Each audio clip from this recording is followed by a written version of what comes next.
Salut tout le monde, bienvenue pour ce nouveau BJJ Corner. Salut Rodolphe, ça va? Salut Thibaut, ça va très bien et toi? Ça va. Bon bah quoi de neuf depuis la dernière fois? Tout va bien, la rentrée, hein, comme pour tout le monde je pense, ça se passe bien, hein. Ouais. Bon, sachant que la dernière fois c'était il y a maintenant presque 15 deux jours. mois. 15 jours sur le papier, un mois et demi dans la réalité. Ouais, Donc ouais, on a pris un peu de retard. Bon après c'était les vacances, c'était aussi le moment de... ouais, c'est le moment de déconnecter. Exactement, de déconnecter. Et donc voilà, la rentrée des classes, comme tu dis. Mais on n'a pas non plus complètement déconnecté, puisque on était invité il y a peu dans un podcast qu'on écoutait déjà avant, qui est le podcast de Castagne FM. Castagne FM, voilà, donc qui est fait par Adrien et Jérémy, qui s'occupent de la marque Linux. Et donc voilà, n'hésitez pas à aller nous écouter là-bas et écouter même tout ce qu'ils ont fait avant puisque c'est toujours intéressant. Le principe, eux, c'est plus des... Ils reçoivent Les des invités, gens, ouais. ouais, des invités dans le jujitsu et même plus globalement dans les arts martiaux. Et puis ils leur font un petit peu de... discuter de leur parcours, de leur point de vue. Et voilà, donc non, c'était sympa, non? Qu'est-ce Ouais, que t'en as pensé? c'était super sympa, hein. Ça rejoint un peu certains sujets qu'on abordait ici, mais justement, ça nous permet d'avoir de personnes en face pour confronter un peu nos points de vue. Du coup, tu nous parles de quoi aujourd'hui, Thibaut? Alors aujourd'hui, je vais commencer par parler de comment monter un club de jiu-jitsu. Ah, Euh, ça c'est intéressant, hein. Voilà, parce que bon, il n'y a pas des. Je pense pas qu'il y ait des clés absolues et systématiques sur comment faire ça. Mais l'air de rien, on en a monté plusieurs. En tout cas, dans plusieurs associations avec différents profils, etc. Donc, on va essayer Du privé et du public. Ouais, voilà, exactement. Donc, on va essayer de vous expliquer un petit peu comment ça se passe, comment ça s'est passé pour nous, et ce qu'on en a retiré, et ce qu'on pense être les meilleurs moyens pour pouvoir monter une section. Ok. Voilà, ça dans un premier temps. Ensuite, je te parlerai des. Il y a eu les World Masters à Las Vegas, donc compétition pour ceux qui ont plus de 30 ans euh, de Jiu-Jitsu, donc une grosse compétition. Et donc je vais parler rapidement de la compétition, mais au-delà de ça, je vais parler de la catégorie Master et en quoi c'est presque une spécificité de notre art martial, ça, le Master et le développement de, de cette catégorie-là. Et puis je finirai par te parler de Stuart Cooper et de certaines de ses vidéos. Voilà. Et toi? Ok, bah écoute, moi je vais te parler, je vais faire très très court parce que là t'as un peu débordé sur l'intro. Donc moi je vais te parler de physique, de mental et de science. Ok, Ça te va? ça me va très très bien. C'est encore toi qui es au platine? Au platine? Oui, DJ Tib. Bon, DJ Tib au platine, au mic. Vas-y, envoie la sauce. Allez, bienvenue à tous, c'est reparti. BJJ Corner numéro 5. Os. Os.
Bon, tu le disais en intro, c'est la rentrée. Comme chaque année, maintenant ça fait un paquet d'années qu'on gère les rentrées comme ça. Aussi bien que lorsqu'on était élève que maintenant en tant que prof. Et que même, on va dire, président d'association, responsable de section, de gestion de club, etc. Donc c'est quelque chose qu'on a l'habitude de faire, voilà, c'est assez compliqué. Généralement, il faut être très présent parce que tu dois bien expliquer comment ça va fonctionner, t'occuper des inscriptions, donc c'est un moment où il faut être présent. Et moi, en l'occurrence, là, j'ai eu un petit souci, c'est que j'étais malade, bon, rien de très grave, mais c'est vrai que être malade, généralement, ça peut vouloir nécessiter de rester à la maison. Surtout quand tu as une maladie comme la mienne qui était une gastro et qui donc tu risques de contaminer tes partenaires, donc tu as plus intérêt à rester à la maison, je dirais. Mais là en l'occurrence j'y suis allé parce que c'est la rentrée et voilà, il fallait que je puisse contaminer les autres. Voilà, exactement. Ouais. Du coup, ça m'a fait penser à un sujet, je me suis dit de quoi j'allais te parler. Bon, bah, le fait d'être malade, c'est pas très original comme sujet, mais ça m'a fait penser à toutes les fois où tu vas à l'entraînement et t'es pas en bonne condition. Des fois même tu vas en compétition, t'es pas en bonne condition. Et ça, c'est un sujet qui est un peu plus large et qui rejoint autre chose.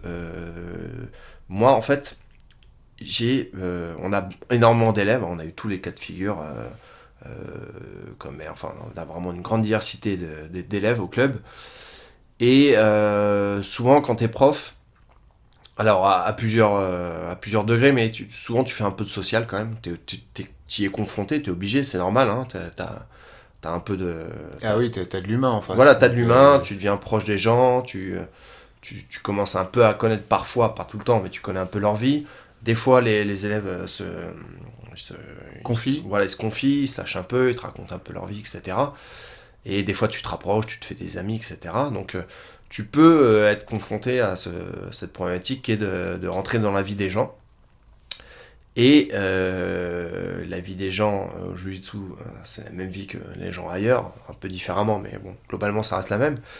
Et dans la vie de tout un chacun, il arrive qu'il y ait des moments compliqués. Donc, nous, on a tout eu, hein. On a eu des cas de divorce, des décès dans la famille, etc. Bon, c'est un microcosme, forcément, c'est ce que tu retrouves dans la vie réelle, comme je disais.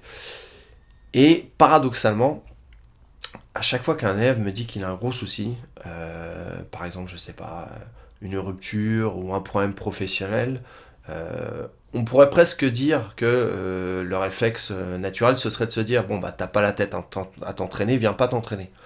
Mais moi, personnellement, alors ça c'est basé sur mon vécu et mon expérience, mais j'ai toujours conseillé à mes élèves de venir s'entraîner dans ces périodes-là. Oui, parce que je pense que c'est, bon, déjà, basiquement, un moyen de s'évader. Et disons que quand tu fais du jiu-jitsu, moi j'ai l'impression que c'est difficile, et notamment dans les phases de combat, de penser à autre chose. Ouais. Parce que c'est très dur hein, quand tu es en mode survie de réfléchir, même si tu as des problèmes. C'est exactement ça que je voulais aborder. Alors, c'est vrai que tu pourrais te dire que dans n'importe quel... C'est une passion, hein, d'accord, n'importe quel passe-temps, passion pourrait te permettre de t'évader, d'oublier un peu tes problèmes, etc. Aller au travail, etc. Mais moi, pourtant j'ai d'autres passions. Hein. Le jiu-jitsu, c'est pas... Par exemple, toi, c'est un peu pareil, Maxime, c'est un peu pareil. On est des fans de cinéma depuis qu'on est petit, on adore ça, regarder des films, on connaît beaucoup les réalisateurs, les acteurs, on s'est beaucoup passionné, même sur la technique, la réalisation, etc. On aime beaucoup ça. Et tu vois, autant je suis fan de cinéma, autant quand j'ai un vrai problème perso, un truc qui me tracasse et tout, aller au cinéma, ça me permet pas de m'évader complètement, tu vois. Il peut m'arriver, pendant que je regarde un film, de penser toujours à mes problèmes. Ou de pas réussir à complètement, même si je me concentre sur le film, je sens que c'est encore là quand même, tu vois. Ouais, bien sûr, mais moi j'ai déjà eu ce genre de choses, ce genre de choses, c'est-à-dire avoir recherché dans le jiu-jitsu un moyen de me déstresser, de penser à autre chose, etc. Et ça fonctionnait bien sur la phase combat, mais sur la phase technique, exactement, etc. C'est ça que je voulais dire. Là par contre... Ouais. Exactement. Et ce qui te permet vraiment de t'évader, pas de t'évader, mais de vraiment de faire abstraction de tout le reste, c'est quand tu combats. Ouais. Et ça, nous, c'est notre sport, on va défendre ce qu'on aime, mais j'aurais tendance à croire que la pratique du jiu-jitsu telle qu'elle est, comment fonctionne le processus mental lors d'un combat, fait que, peut-être plus que dans d'autres sports encore, ou dans d'autres activités, ça te permet vraiment, vraiment de faire abstraction de tout le reste. Ouais, je sais pas, parce que je m'imagine que dans un combat de boxe ou de judo, je pense que de la même manière, je serais focalisé vraiment sur ce qui m'arrive. Parce qu'il y a un sentiment de, pas vraiment de danger, mais T'es en oppression, oui, c'est voilà, ça, voilà. c'est qu'il y a quelqu'un en face qui est pas là, lui, pour réfléchir à tes Ouais. problèmes. Lui, il va envoyer, donc... tu vois, pour moi, j'ai l'impression que c'est plus le fait d'être presque en mode un peu survie. Alerte, Ouais, ouais, alerte, je vois ce que tu veux survie, dire. voilà, qui C'est fait possible. que tu le veuilles ou non, va falloir que tu te focalises à 100% sur ce qui t'arrive, bah, sinon tu auras des problèmes physiques. Ouais. Ouais, non, mais Donc, je pense que il y a un peu de ça, ouais, c'est sach- forcément. sachant que le jiu-jitsu, peut-être par rapport aux autres sports, a une légère composante différente, mais bon, encore une fois, c'est peut-être du parti pris, c'est que c'est quand même un La sport soumission, très... c'est ça? Non, même pas la soumission, mais je pensais plus à l'aspect technique qui est très très poussé dans le jiu-jitsu, tu vois. Ouais. Parce que tu dois vraiment Ben, réfléchir c'est à... ça que je voulais évoquer Peut-être quand je plus parlais de clair. processus mental, tu vois. Hmm.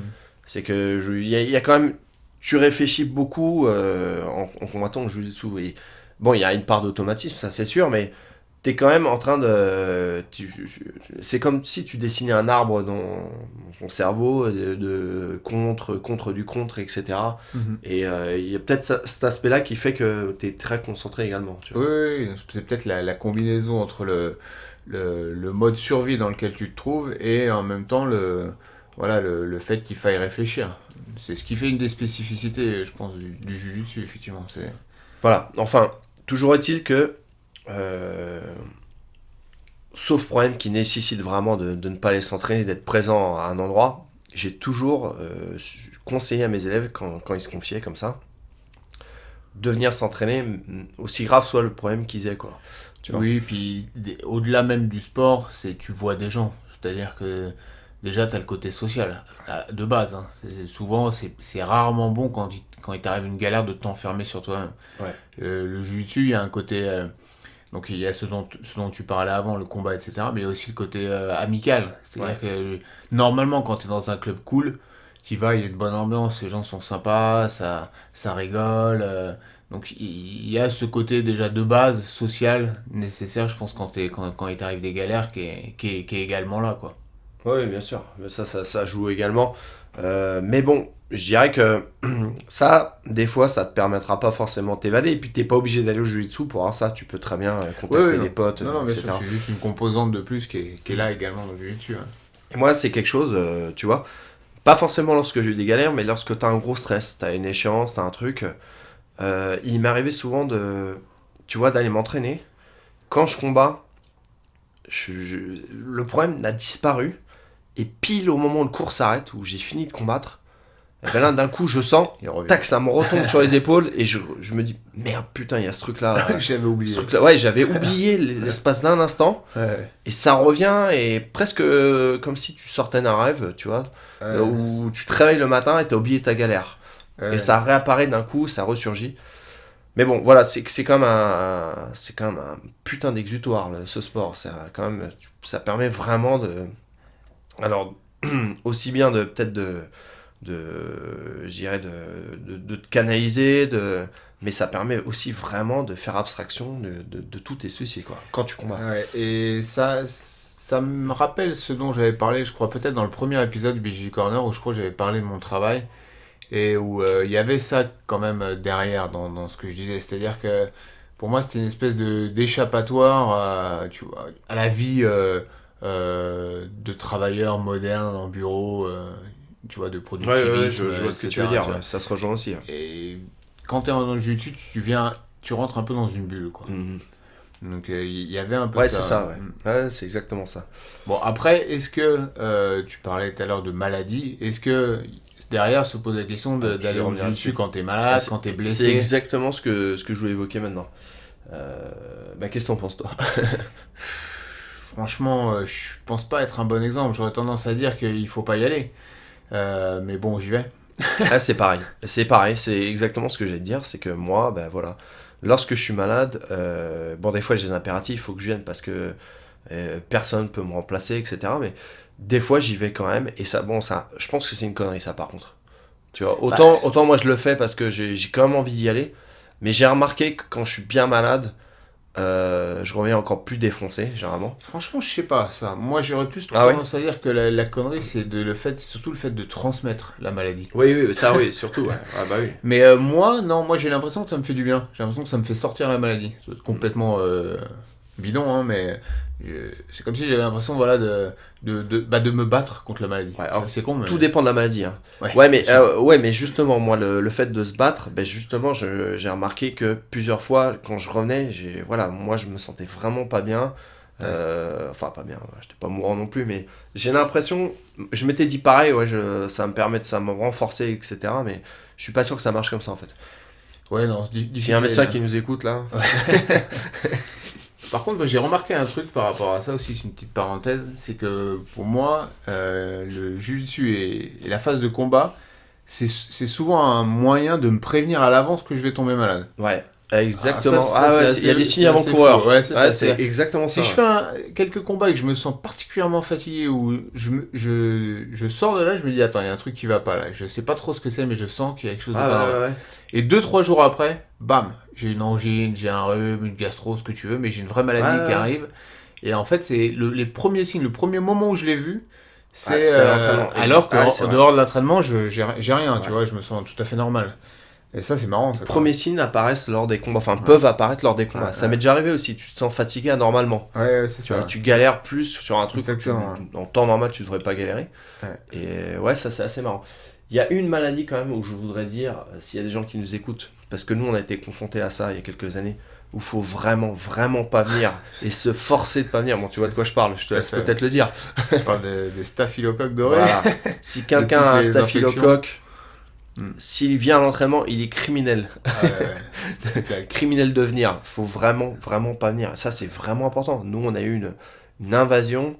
Bon, je vais faire fuir les gens qui voudraient éventuellement s'inscrire chez nous. Non, mais c'était il y a 10 ans. C'était il y a 8 plus de 10 ans. Plus de 10 ans. Non, plus de 10 ans, c'était en 2007. Ah ouais, carrément. Ouais, je voulais pas ça si... Ouais, mais par contre, je me souviens très bien de cette période. Ah ouais. Ça avait été catastrophique. On avait une personne du club qui avait fait 2 semaines en hôpital, confiné dans un truc. S'il y a un truc qui aurait pu me faire arrêter de pratiquer, je crois que j'en avais parlé déjà aussi, c'est ce problème-là. Ouais, alors ça, parce que là, ouais. Ça, c'est... Justement, on parlait tout à l'heure du podcast Castagne FM et de ceux qui sont en charge, donc ceux qui s'occupent de la société Kleenex. Eux, ils ont justement développé des produits pour gérer ça, pour tout ce qui est antibactérien et compagnie. Et ils disaient qu'il n'y avait rien du tout. Et franchement, ça m'étonne pas, parce que je pense que c'est un truc où il y a encore pas mal d'éducation à faire. Tout ce qui est hygiène au sport, et au-delà de ça, tous ces problèmes-là d'infection, de maladies de la peau, etc. Et ça, aux États-Unis, ça rigole pas. Hein. Et il y a plein de gars qui notamment avec toute la lutte là-bas qui est très développée, il y a plein de gars qui ont des gros problèmes d'infection au staphylocoque. Et ça, c'est une fois que ça te tombe dessus, après, c'est une vraie galère. Donc, et il se trouve que la salle, on a vu ce problème, donc on va peut-être le dire, c'est à Argenteuil. Pour avoir fait des tests, c'était très très mal entretenu. Je me rappelle, avec un élève, on avait posé une saleté à un endroit. On avait regardé, 2 semaines après, il y était encore. Tu vois, un endroit un peu à l'écart. Mais du coup, ça joue beaucoup. Et moi, je me rappelle, par exemple, quand je me suis entraîné au Japon, parce que j'y suis allé de nombreuses fois, bon, c'était il y a un petit moment, mais... Et ça, c'est dans le cas peut-être de toutes les salles privées, mais au Japon, tout est privé. Et à chaque fin d'entraînement, je dis bien d'entraînement, c'est pas de journée, c'est d'entraînement quand il y en avait même 5 par jour. À chaque fin d'entraînement, t'as un élève, alors je sais plus comment il le désignait, si c'était... il y avait un tour de rôle.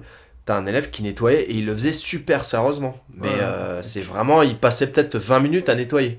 Chez Checkmat, il faisait pareil à Rio, je me souviens.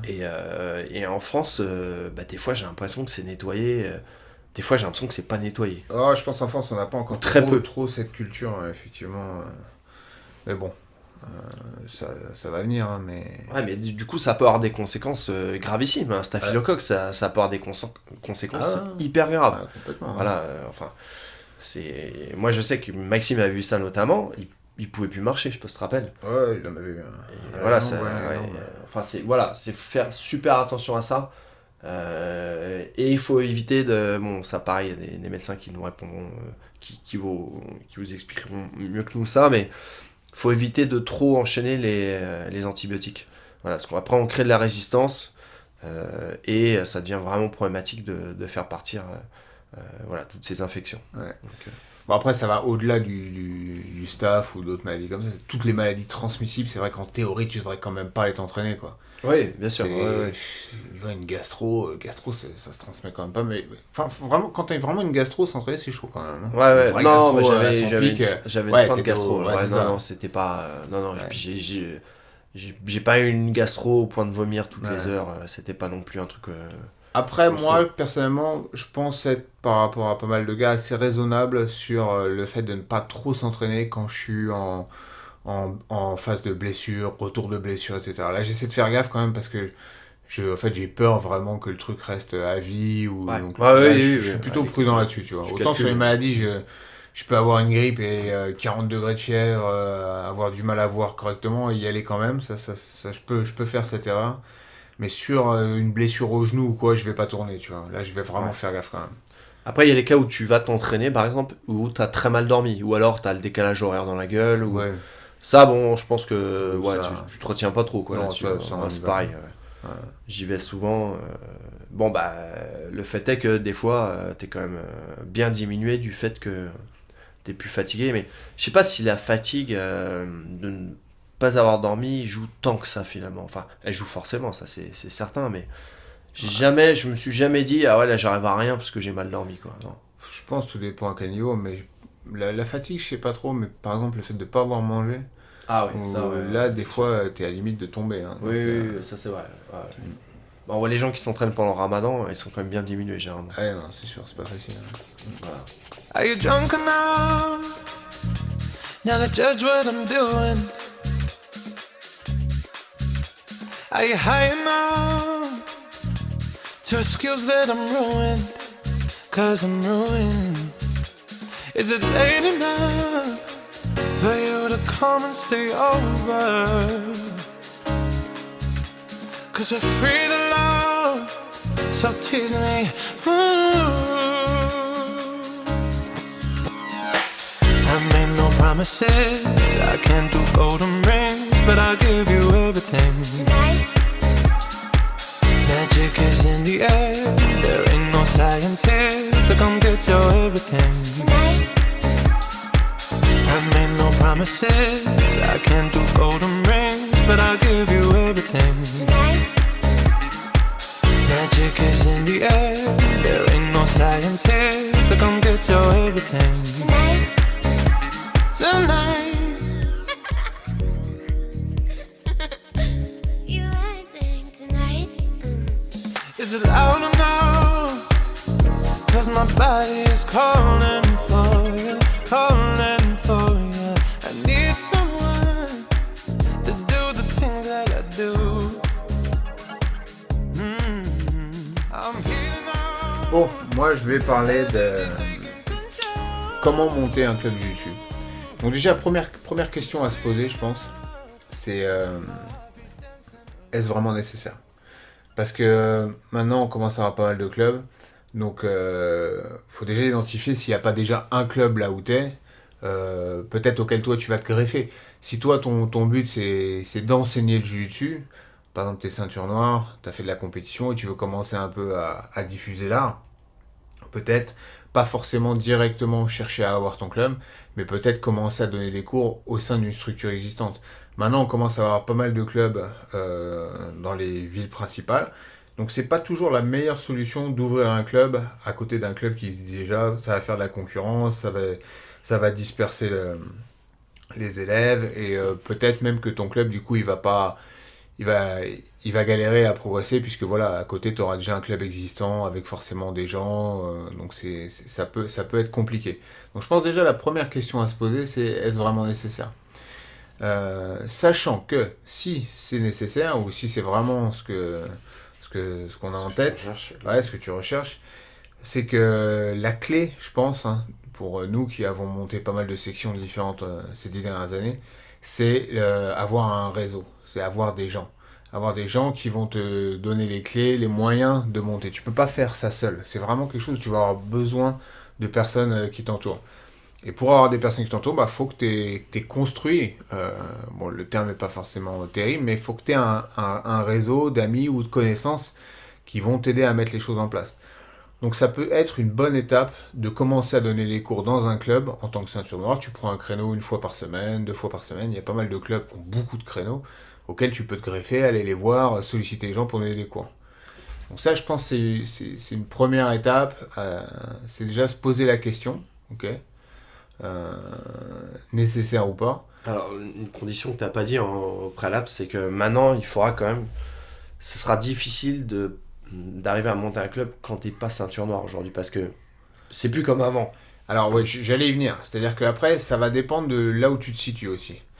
C'est-à-dire que si tu arrives à Paris et que tu n'es pas ceinture noire, tu peux oublier pour monter un club. Là, honnêtement, je pense que tu ne seras pas crédible.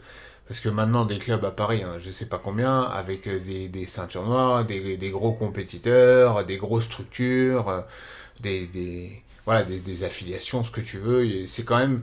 le réseau est à maturité, c'est-à-dire que c'est relativement sérieux quelque part. Tu peux pas trop arriver sans être ceinture noire. Et même en étant ceinture noire sans avoir fait un peu de compétition ou des résultats et tout, ça va être compliqué, je pense. Mais tout dépend, c'est-à-dire que si tu es dans une zone où il n'y a absolument rien, là, tu peux même partir de la blanche et de la bleue avec une bonne motivation et commencer à monter une structure. Ouais. Nous, c'est le cas de quelqu'un qu'on connaît avec qui on travaille dans la région de Niort, donc qui a monté quelque chose. Lui, il était ceinture blanche à la base, et il n'y avait rien du tout là-bas. Donc, bon, maintenant, il est marron, il a un club qui fonctionne bien et tout, mais il est parti de rien. Et en gros, ça se passait comme ça à l'époque, au début du jiu-jitsu. Bah, ça se passe comme ça encore aujourd'hui dans des zones où il n'y a rien du tout. Donc là... Sachant qu'il y a de moins en moins de zones où il n'y a rien du tout. Il y a de moins en moins de zones. Mais il y a encore des zones où il y a vraiment peu de choses. Hein. Tu vas dans l'Est profond, aux provinces, il y a certaines zones où c'est encore bien vide. Donc voilà, tout dépend. Encore une fois, c'est comme souvent une question de bon sens. Je pense que sur cette première phase, il faut déjà se poser les bonnes questions. Si maintenant, ça paraît opportun de créer un club, que les conditions sont là, c'est-à-dire que, par exemple, une ceinture noire, qui a fait un peu de compétition, qui commence à se lancer, veut monter un club dans un endroit où il n'y a pas grand-chose, en gros, va y avoir plusieurs solutions. En France, où tu vas tomber dans l'associatif, c'est-à-dire donc créer une association style 1901 à but non lucratif, avec un président, un trésorier. Je crois maintenant que tu as besoin d'avoir au minimum 2 membres au bureau. Et en gros, tu vas pouvoir bénéficier gratuitement pardon, des installations sportives de la mairie dans laquelle tu seras. Ouais, en gros. Hein. Gratuitement, ouais, bon, c'est... Ah oui, alors, attention. Ouais, attention. Alors, le monde associatif, c'est... Il n'y a rien de gratuit. Non, rien n'est gratuit, c'est la mafia. C'est la politique, en fait. Ah, c'est vraiment la politique, mais pas dans le bon sens du terme. Ouais. Mais ça, c'est la première voie, donc la voie associative, qui est la grande majorité. La très grande majorité. L'ultra grande majorité. Voilà. Après, il y a la structure privée, donc qui est, selon moi, clairement pas conseillé quand tu commences, dès le départ, de passer par une structure privée. Mais encore une fois, ça dépend de où tu te situes. C'est-à-dire qu'en province, j'ai l'impression que des structures privées sont plus facilement... C'est plus abordable, ouais, c'est plus abordable. Alors, structure privée, bah là, tu rentres dans une société. C'est une société, hein, donc là, tu vas commencer à réfléchir à combien va te coûter ta salle. Tu réfléchis en chiffres. Tu réfléchis en chiffres, ouais. Là, c'est clair. C'est quel va être le loyer, quelles vont être tes charges, combien tu vas avoir d'élèves, combien tu vas leur facturer l'année, et tu fais un calcul de ce qui reste, et voilà. Donc, encore une fois, dégager de l'argent dès le départ, ça va être compliqué. Mais je pense que la plupart de ceux qui nous écoutent, ou même qui font du jiu-jitsu, quand ils veulent monter un club, leur but premier, c'est pas de faire de l'argent. Je pense que c'est plus d'avoir un club. C'est pour beaucoup souvent la voie logique à suivre. Hein. Une fois qu'on est ceinture noire, qu'on a fait de la compétition, ou pas d'ailleurs, on peut avoir envie de transmettre le truc. Ça peut ça peut être sympa. Tout le monde n'est pas passé par la case compétition avant de faire des clubs. Il y a même des clubs qui marchent très bien avec des personnes en charge qui sont pas des gros compétiteurs ou qui sont des compétiteurs moyens. Je dirais, c'est un peu décorrélé quand même.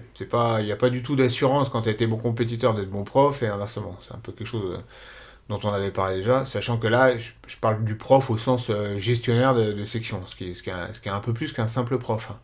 Parce que tu vas te retrouver à devoir gérer des choses qui sont d'ordre administratif. Donc c'est encore une autre facette du truc qui est pas forcément la plus sympa. Bref, il faut l'avoir bien en tête, quoi.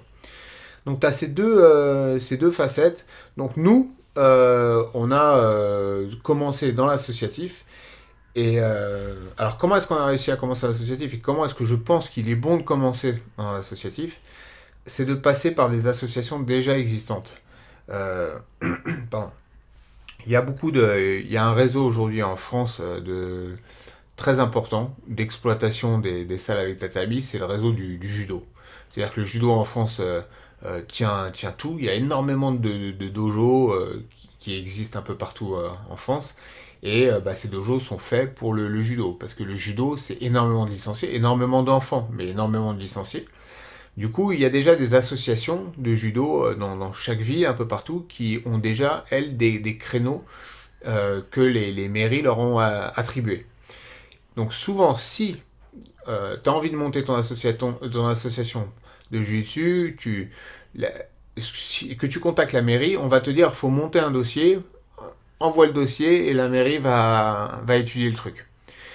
Ça, c'est la première option. La deuxième option, ils vont dire non. En termes d'arts martiaux, on est déjà blindé, on a déjà une section de judo, une de karaté, et il n'y en aura pas d'autres. Dans les deux cas, cette voie-là, pour moi, ne fonctionne pas. N'a jamais fonctionné. On a envoyé des dossiers partout, des trucs blindés, on s'était appliqué à faire des trucs corrects. Et j'ai pas trop d'exemples de gens qui ont réussi comme ça par cette voie-là, qui est la voie officielle, on va dire. Ça ne marche pas. Ouais. Non. Ça, c'est un peu ce qu'on te répond pour te calmer, quoi, pour te dégager, en fait. Donc, il faut passer souvent par ce qui existe et ce qui est déjà en place et y aller petit à petit. Donc, passer par les associations de judo. Donc, les associations de judo, elles, souvent sont à l'écoute du jiu-jitsu brésilien. Non pas qu'ils considèrent forcément le jiu-jitsu brésilien, mais ils savent qu'ils ont un petit problème au niveau des licences. Ils n'arrivent plus trop à attirer de pratiquants adultes au judo. Le judo en France, c'est 90%, je pense, si c'est pas plus, de leur section. D'ailleurs, je vous invite à aller chercher un petit club loisir judo adulte quelque part. C'est mission impossible quasiment. Judo adulte, c'est ou compétiteur très haut niveau, ou alors, sinon, ça sera judo enfant. Judo loisir adulte, ça n'existe quasiment pas. Donc, ils ont conscience de ça. Et puis, tout simplement, pour eux, c'est des licences. Donc, eux ont souvent un certain nombre de créneaux que la mairie leur a passés. Donc, ils ont à disposition certaines installations. Et peut-être vont chercher à élargir leur offre, okay, histoire de ne pas mettre tous les œufs dans le même panier. Et vont pouvoir aussi prendre des licences. Souvent, ils vont vous demander de prendre des licences à la fédé de judo dans votre section de jiu-jitsu brésilien. Donc ça leur permet ensuite de justifier un nombre de licences au niveau de la section et potentiellement d'aller récupérer des subventions au niveau de la municipalité, du conseil régional, etc. Donc pour eux, il y a aussi cet intérêt. Après, il y a aussi certains judokas qui sont intéressés par le jiu-jitsu brésilien. C'est pas la majorité. Souvent, il faut vous attendre à pas mal de condescendance. Hein. On va être clair sur les judokas. Soit parce que j'irais par manque de culture, ou soit parce que voilà, les gens sont pas très ouverts. C'est pas le cas global, mais souvent vous allez avoir des gars en face pas très ouverts qui vont vous prendre de haut. Donc bon, moi... Il nous est arrivé plusieurs fois que des profs de judo nous disent « Ouais, bah vous faites du judo au sol, quoi. » Ouais. Et d'ailleurs, c'est marrant parce que j'ai un ami qui m'a raconté ça, qui est descendu dans le sud, et qui lui a dit oui, j'ai un copain qui fait du jiu-jitsu brésilien. Il fait ah ouais, bon, ça c'est n'importe quoi.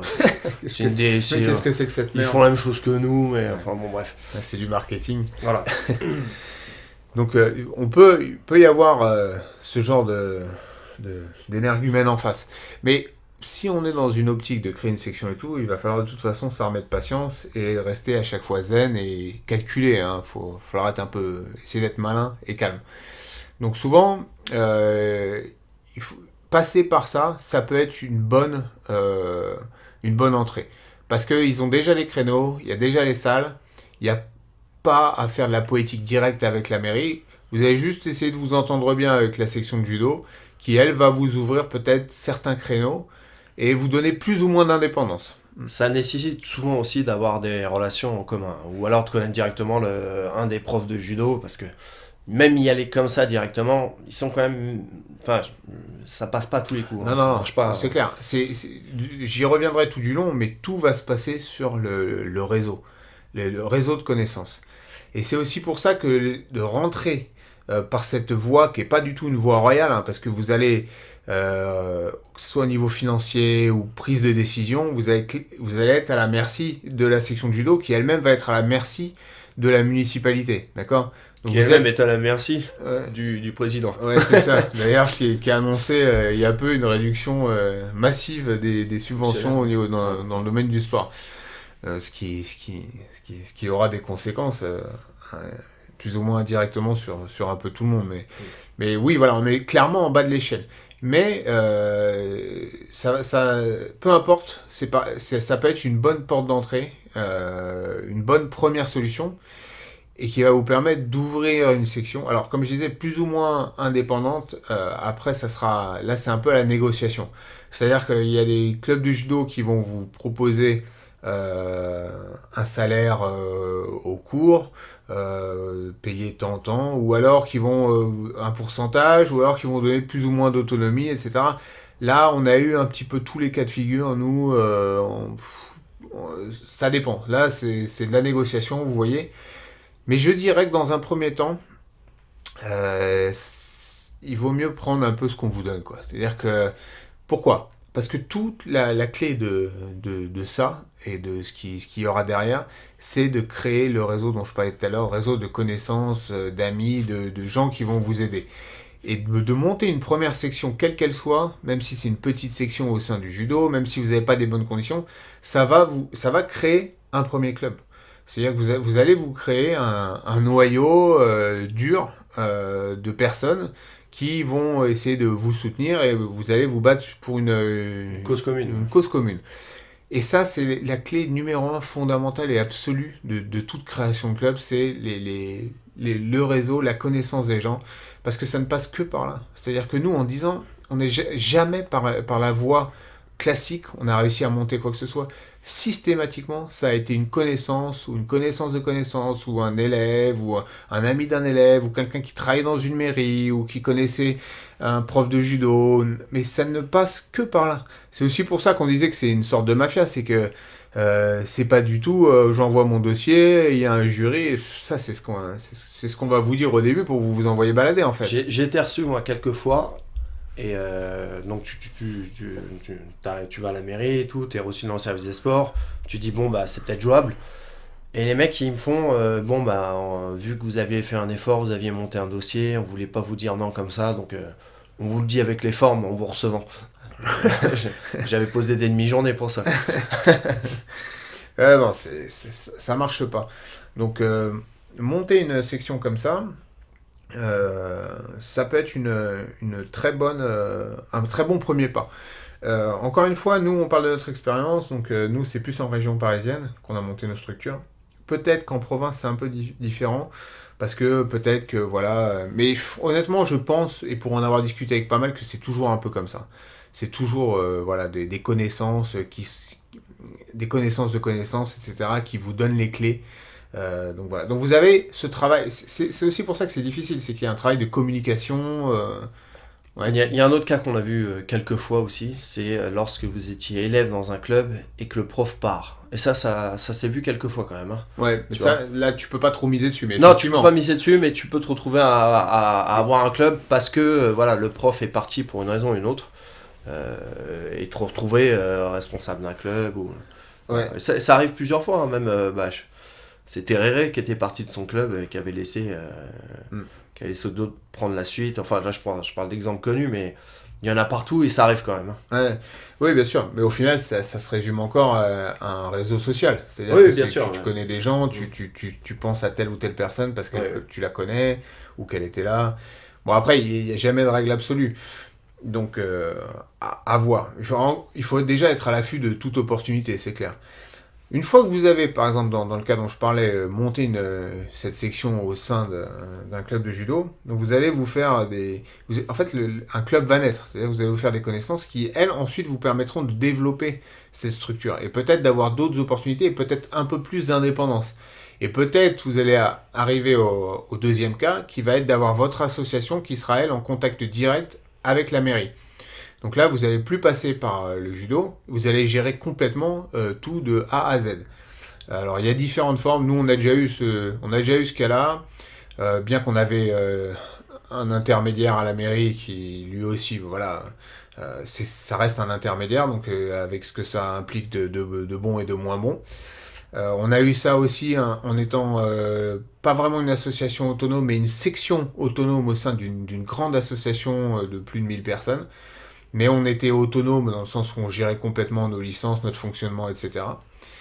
Donc il y a différents schémas de fonctionnement, sachant que si vous êtes en association et que vous traitez directement avec la mairie sans ne plus passer par le judo, c'est une force dans un sens, mais il va falloir gérer la relation avec la mairie. Et là, c'est là que le système associatif, vous allez comprendre la galère que c'est. C'est-à-dire que chaque année, il y a les créneaux qui sont réattribués, en gros en fonction de avec qui la mairie du moment s'entend bien.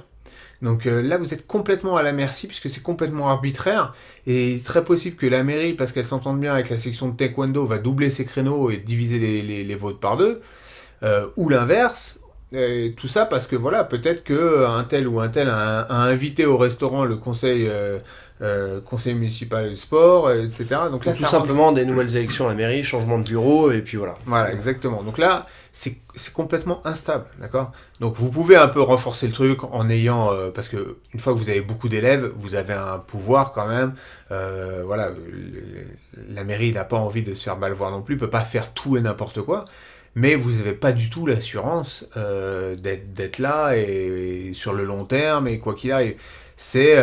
Vous avez le bon côté parce que quelque part vous n'avez pas de charge, c'est-à-dire que vous allez avoir les locaux entretenus entre guillemets, hein, l'électricité, l'eau chaude, les structures, tout ça gratuitement, et vous allez récupérer les licences pour votre association. Donc vous avez quand même très bonnes conditions. Mais vous êtes un peu à la merci, quoi. C'est-à-dire que c'est pas du tout sécurisé, tout est un peu possible. Puis il y a le dernier cas, je dirais, c'est la structure privée. Alors la structure privée en France, c'est compliqué. Pourquoi? Déjà parce qu'il y a l'associatif. C'est-à-dire qu'on est en concurrence avec ce système associatif. Le système associatif, c'est un système où il n'y a pas de charge pour les associations. Du coup, l'avantage ou l'inconvénient, ça dépend des points de vue, fait qu'il y a des licences qui sont à faible coût. Donc vous allez vous retrouver, vous, avec votre structure privée, à devoir vous aligner sur des tarifs associatifs. Sauf que ces tarifs associatifs sont bons pour l'association parce qu'elle n'a pas de charge, mais ne sont pas bons du tout pour la structure privée qui, elle, en a. Donc il va falloir vous différencier, proposer plus de choses, et vous allez rentrer dans un autre système de fonctionnement. Il va falloir avoir des prestations différentes, mais c'est un peu délicat. Bon, après... comme je disais, en province, les structures privées, c'est beaucoup plus jouable parce que vous avez un loyer qui est beaucoup plus bas. Donc vous allez pouvoir plus facilement rentrer dans du privé et peut-être que ça va être préférable d'aller directement dans du privé et ne pas passer par le schéma dont on parlait précédemment. Donc ça, c'est à voir. En gros, c'est comme d'habitude, il y a tout un tas de paramètres à prendre en considération et qui vont vous faire prendre telle ou telle décision. Bon. Là, je vais pas m'étendre plus que ça sur le sujet, on a déjà passé du temps. Je pense qu'il faudrait vraiment un BJJ Corner entièrement dédié à ça, parce on pourrait largement. Il y a énormément de choses à dire il y a beaucoup de vices, beaucoup de... Ouais, il y a pas mal de choses à savoir, de techniques pour se mettre en place, se faire connaître, développer le truc, etc. Pour résumer, je dirais, ne visez pas trop haut dans un premier temps. prenez conscience dès le départ d'avoir un réseau de connaissances, d'amis, voilà, de gens qui vont vous aider à mettre les choses en place. Parce que nous, en disant tout s'est passé, tout a pu se passer à chaque fois par des systèmes de connaissances et voilà, de gens qui nous ont aidés. Aller directement par les voies classiques, pour nous ça n'a jamais fonctionné. Donc voilà, n'hésitez pas, si vous avez des questions, à nous contacter directement. On pourra vous donner des coups de main si vous voulez. Et puis pas la peine forcément d'inviter l'adjoint du maire à dîner ou à déjeuner. Ça. Ouais, parce que Vous n'êtes pas obligé de faire ça. Il y en a qui le font, mais vous n'êtes pas obligé. Ouais, rentrer dans ce genre de délire, c'est pas trop notre cœur de métier. Donc voilà, bonne chance à tous.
Tout à l'heure, je t'ai parlé de physique, hein, dans le sens où tu pouvais être malade et aller à l'entraînement. Et puis je t'ai dit que, lors de l'intro qu'ensuite je parlerais plus de psychique, de mental.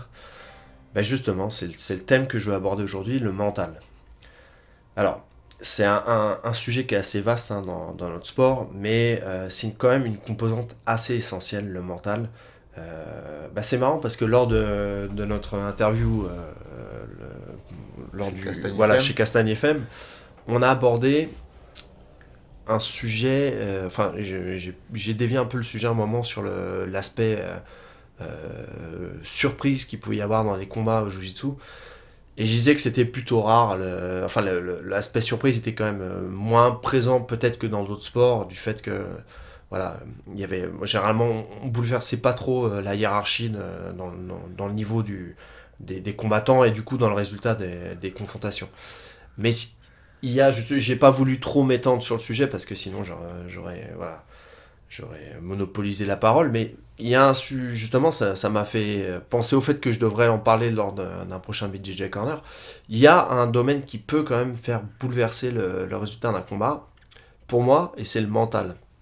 Alors je sais pas ce que t'en penses. Déjà on va repartir en small talk hein, parce que je sais pas, après la dernière fois on avait du mal à trouver des contre-exemples des matchs surprises ou avec des résultats très inattendus. Dans quel cas, est-ce que... Après, c'est difficile aussi de savoir le mental, ce qui se passe, parce que Ouais. t'es pas dedans. Donc Oui, tu c'est as vrai. du mal à savoir. Et puis, enfin, je vais te laisser parler, mais le mental et le physique, c'est tellement lié au jiu-jitsu. C'est-à-dire que des fois, tu dis, ouais, j'ai craqué dans ma tête. Non, mais en fait, c'est ton physique. Ouais, exactement. Et inversement. Tout ça, c'est les choses que je vais aborder. Le mental, c'est vrai qu'à haut niveau, tu vas pas trop voir parce qu'en fait, ils ont tous du mental. Tu vois, c'est les mecs, ils sont rodés à la compète et tout. Voilà, ils ont été confrontés à des situations très difficiles où ils devaient essayer de revenir ou alors sortir d'une soumission, etc. Donc, mais là où moi je l'ai vu, c'est en tant que coach lorsque j'aide dans les compétitions et sur les petites ceintures, parce que généralement les mecs c'est leur première compète et tout.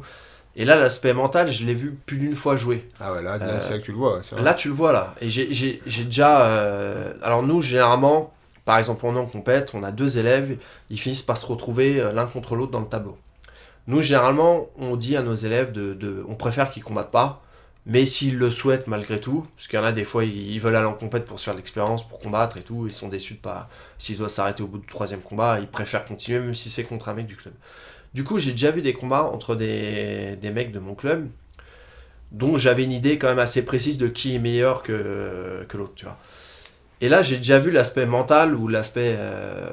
Enfin ouais, je pense que c'était quand même le mental qui jouait, favoriser le mec justement qu'on avait le plus, Oui. tu vois. Et c'est vrai que ça, c'est quand même... Dans ce sport, bon, il y a toute l'histoire de l'ego et tout, mais c'est quand même une composante assez essentielle, le mental. Est-ce que toi, par exemple, tu as des exemples de combats que tu aurais gagné ou perdu, alors pas forcément lorsque tu étais ceinture noire, mais avant ou après, qui sont joués selon toi, dont le résultat s'est joué au mental? C'est difficile à dire, mais j'ai quand même le souvenir. J'ai le souvenir que quand tu parles vraiment du mental, j'ai le souvenir que c'est vraiment quand j'ai commencé mes premières compétitions que ça avait de l'importance où je me posais beaucoup de questions sur mon mental. C'est ça, c'est au début. Ouais. C'est en bleu, en ceinture bleue, ceinture violette, où là j'avais pas mal de combats où et ça m'est plus trop arrivé après et quasiment plus du tout à partir de la noire. Pardon. Beaucoup de combats où le score est serré, et ça se joue à rien du tout et techniquement c'est pas très propre et tout. Et du coup, tu es obligé de forcer, parce que quand t'es pas très technique, bah, c'est souvent le physique qui prend le relais. Ouais. Et là, c'est souvent à celui qui va pas lâcher, quoi. Et moi, j'ai le souvenir de batailles où je me souviens que quelqu'un a essayé de passer ma garde, et je me souviens dans ma tête de me dire non, mais il va pas passer, il va pas passer. Et je me battais comme un fou pour pas me faire passer. Et j'ai le souvenir de quelques combats comme ça, où où je m'étais dit, il passera pas. Quoi qu'il arrive, il passera pas. Et ça, j'ai plus retrouvé ce genre de phase en ceinture noire. C'est-à-dire qu'en ceinture noire, si quelqu'un essayait de me passer, j'étais plus en train de réfléchir à ce que j'allais faire, ou quelle réponse j'allais donner, ou j'étais plus dans une manière de réfléchir technique que de me dire il passe pas. Je te dis il passera pas. Tu vois, et ça j'avais ce genre de mentalité quand j'étais dans petite ceinture, où je me disais non mais là quoi qu'il arrive il passera pas. J'ai décidé qu'il passerait pas. Et ça en ceinture noire j'avais plus du tout cette manière de concevoir les choses. On en revient à ce que tu disais, de toute façon le mental, c'est vrai que au final ça reste quand même assez dépendant du physique, parce que le mental, qu'est-ce que c'est finalement? C'est de se dire que derrière t'auras... Enfin, c'est avoir confiance dans ton physique en fait, parce que si tu sais que t'as pas de physique derrière, ton mental il va flancher rapidement en fait, tu vois. Si tu sais que voilà, t'as encore les capacités derrière, c'est beaucoup plus simple d'avoir du mental entre guillemets. Ouais, c'est beaucoup lié au physique malgré tout. Est-ce que avoir du mental, c'est pas justement ne pas se poser de questions, ne même pas se demander si t'as du physique ou pas? Peut-être aussi. C'est juste tu prends une décision du genre je vais gagner ou je ne vais pas lâcher, quoi qu'il arrive je ne vais pas lâcher, et que t'aies du physique ou pas, tu te poses même pas la question. Ouais. T'as décidé un truc. Mais ça aide d'avoir le physique, parce que du coup, même si tu te dis oui. je veux pas lâcher, et au bout d'un moment, Oui. t'as l'aspect physique qui fait que tu lâches.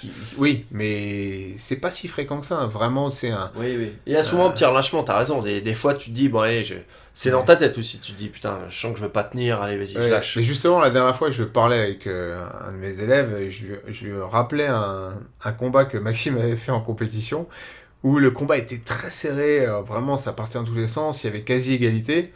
Et à la fin, Maxime continue à combattre et son adversaire, pendant le combat, a dit « j'en peux plus ». Ouais, Mais l'a dit, pas dans sa tête, ouais, il a dit vraiment, a dit j'en peux plus, et a lâché. Ouais.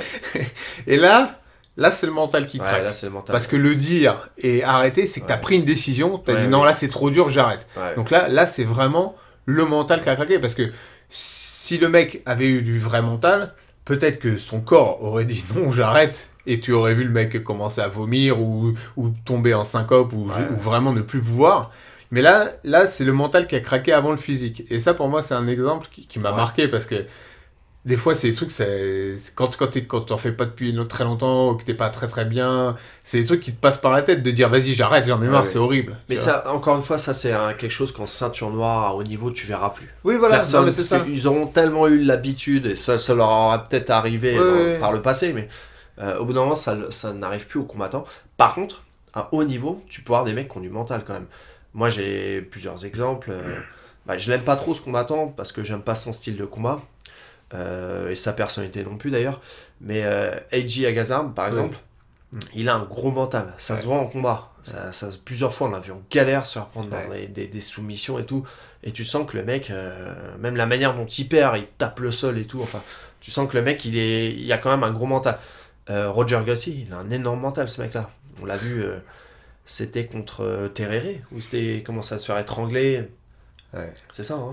Et je sais plus si c'est contre Marcel Garcia, non? Je sais plus. Enfin bon, bref, on l'a vu aussi contre Bouchécha. Oui. Il s'est fait prendre avec les Bouchécha, pareil, un énorme mental aussi.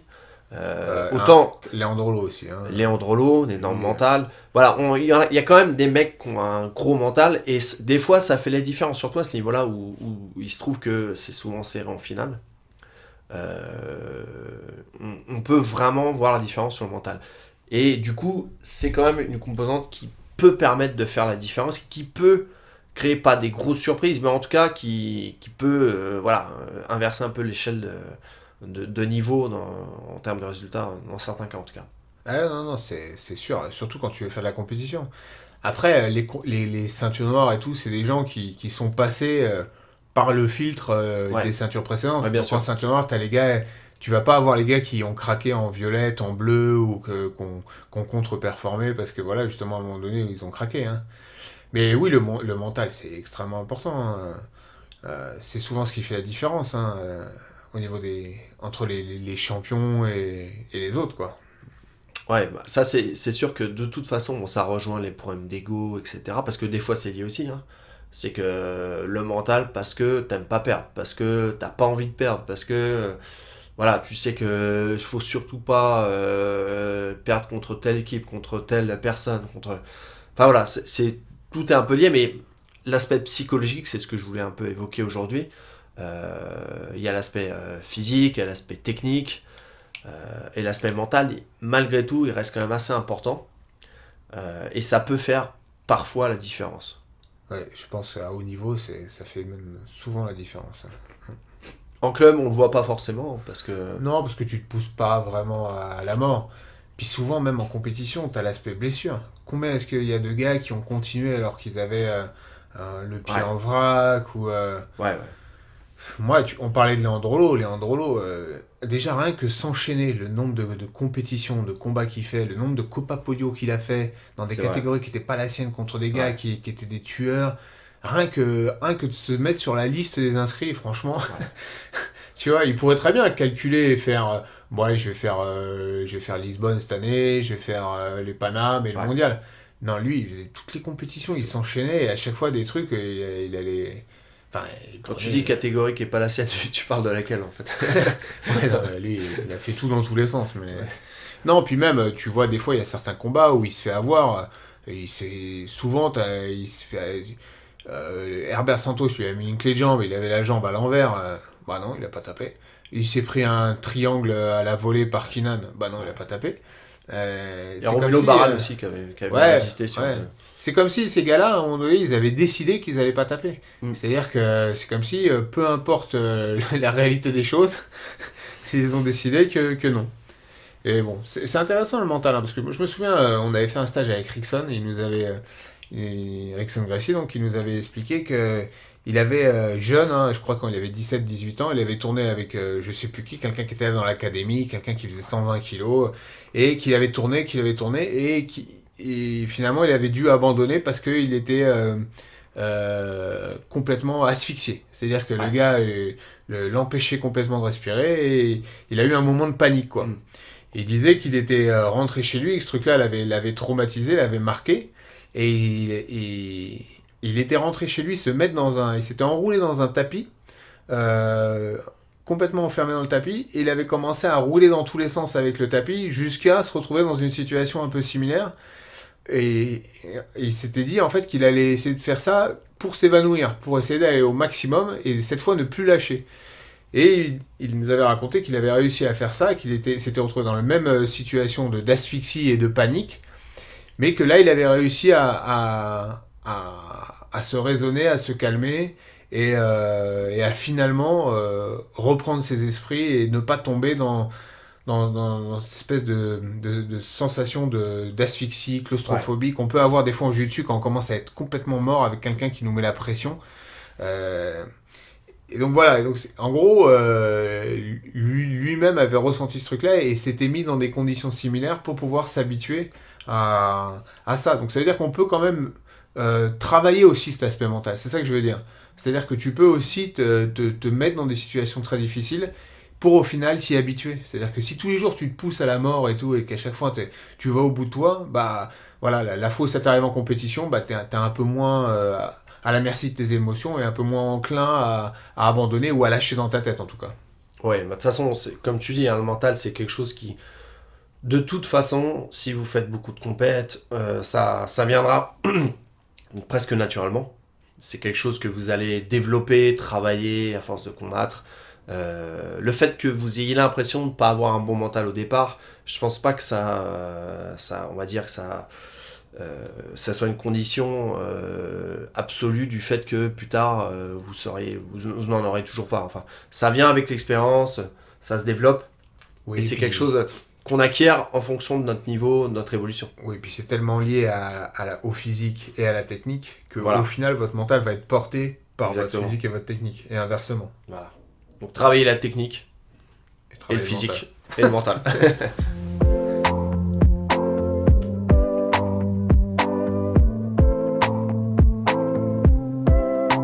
My heart going up and down when it's you I see. All these girls so salty cause y'all so sweet. You ain't the one that I want, you the one I need. Telling your friends that you're really not in love with me. You can keep on ranting, but I know you like that. Why you acting like that? You can keep on ranting, but I know you like that. Why you acting like that? Because you creep on me when you're alone, and you act like you can't fall in love. Every single night you call my phone, always asking if nobody's home. Come around like the summertime, you bring bright light into my life. When I'm with you, I feel alright. Come around like the summertime, you bring bright light into my life. When I'm with you, I feel alright.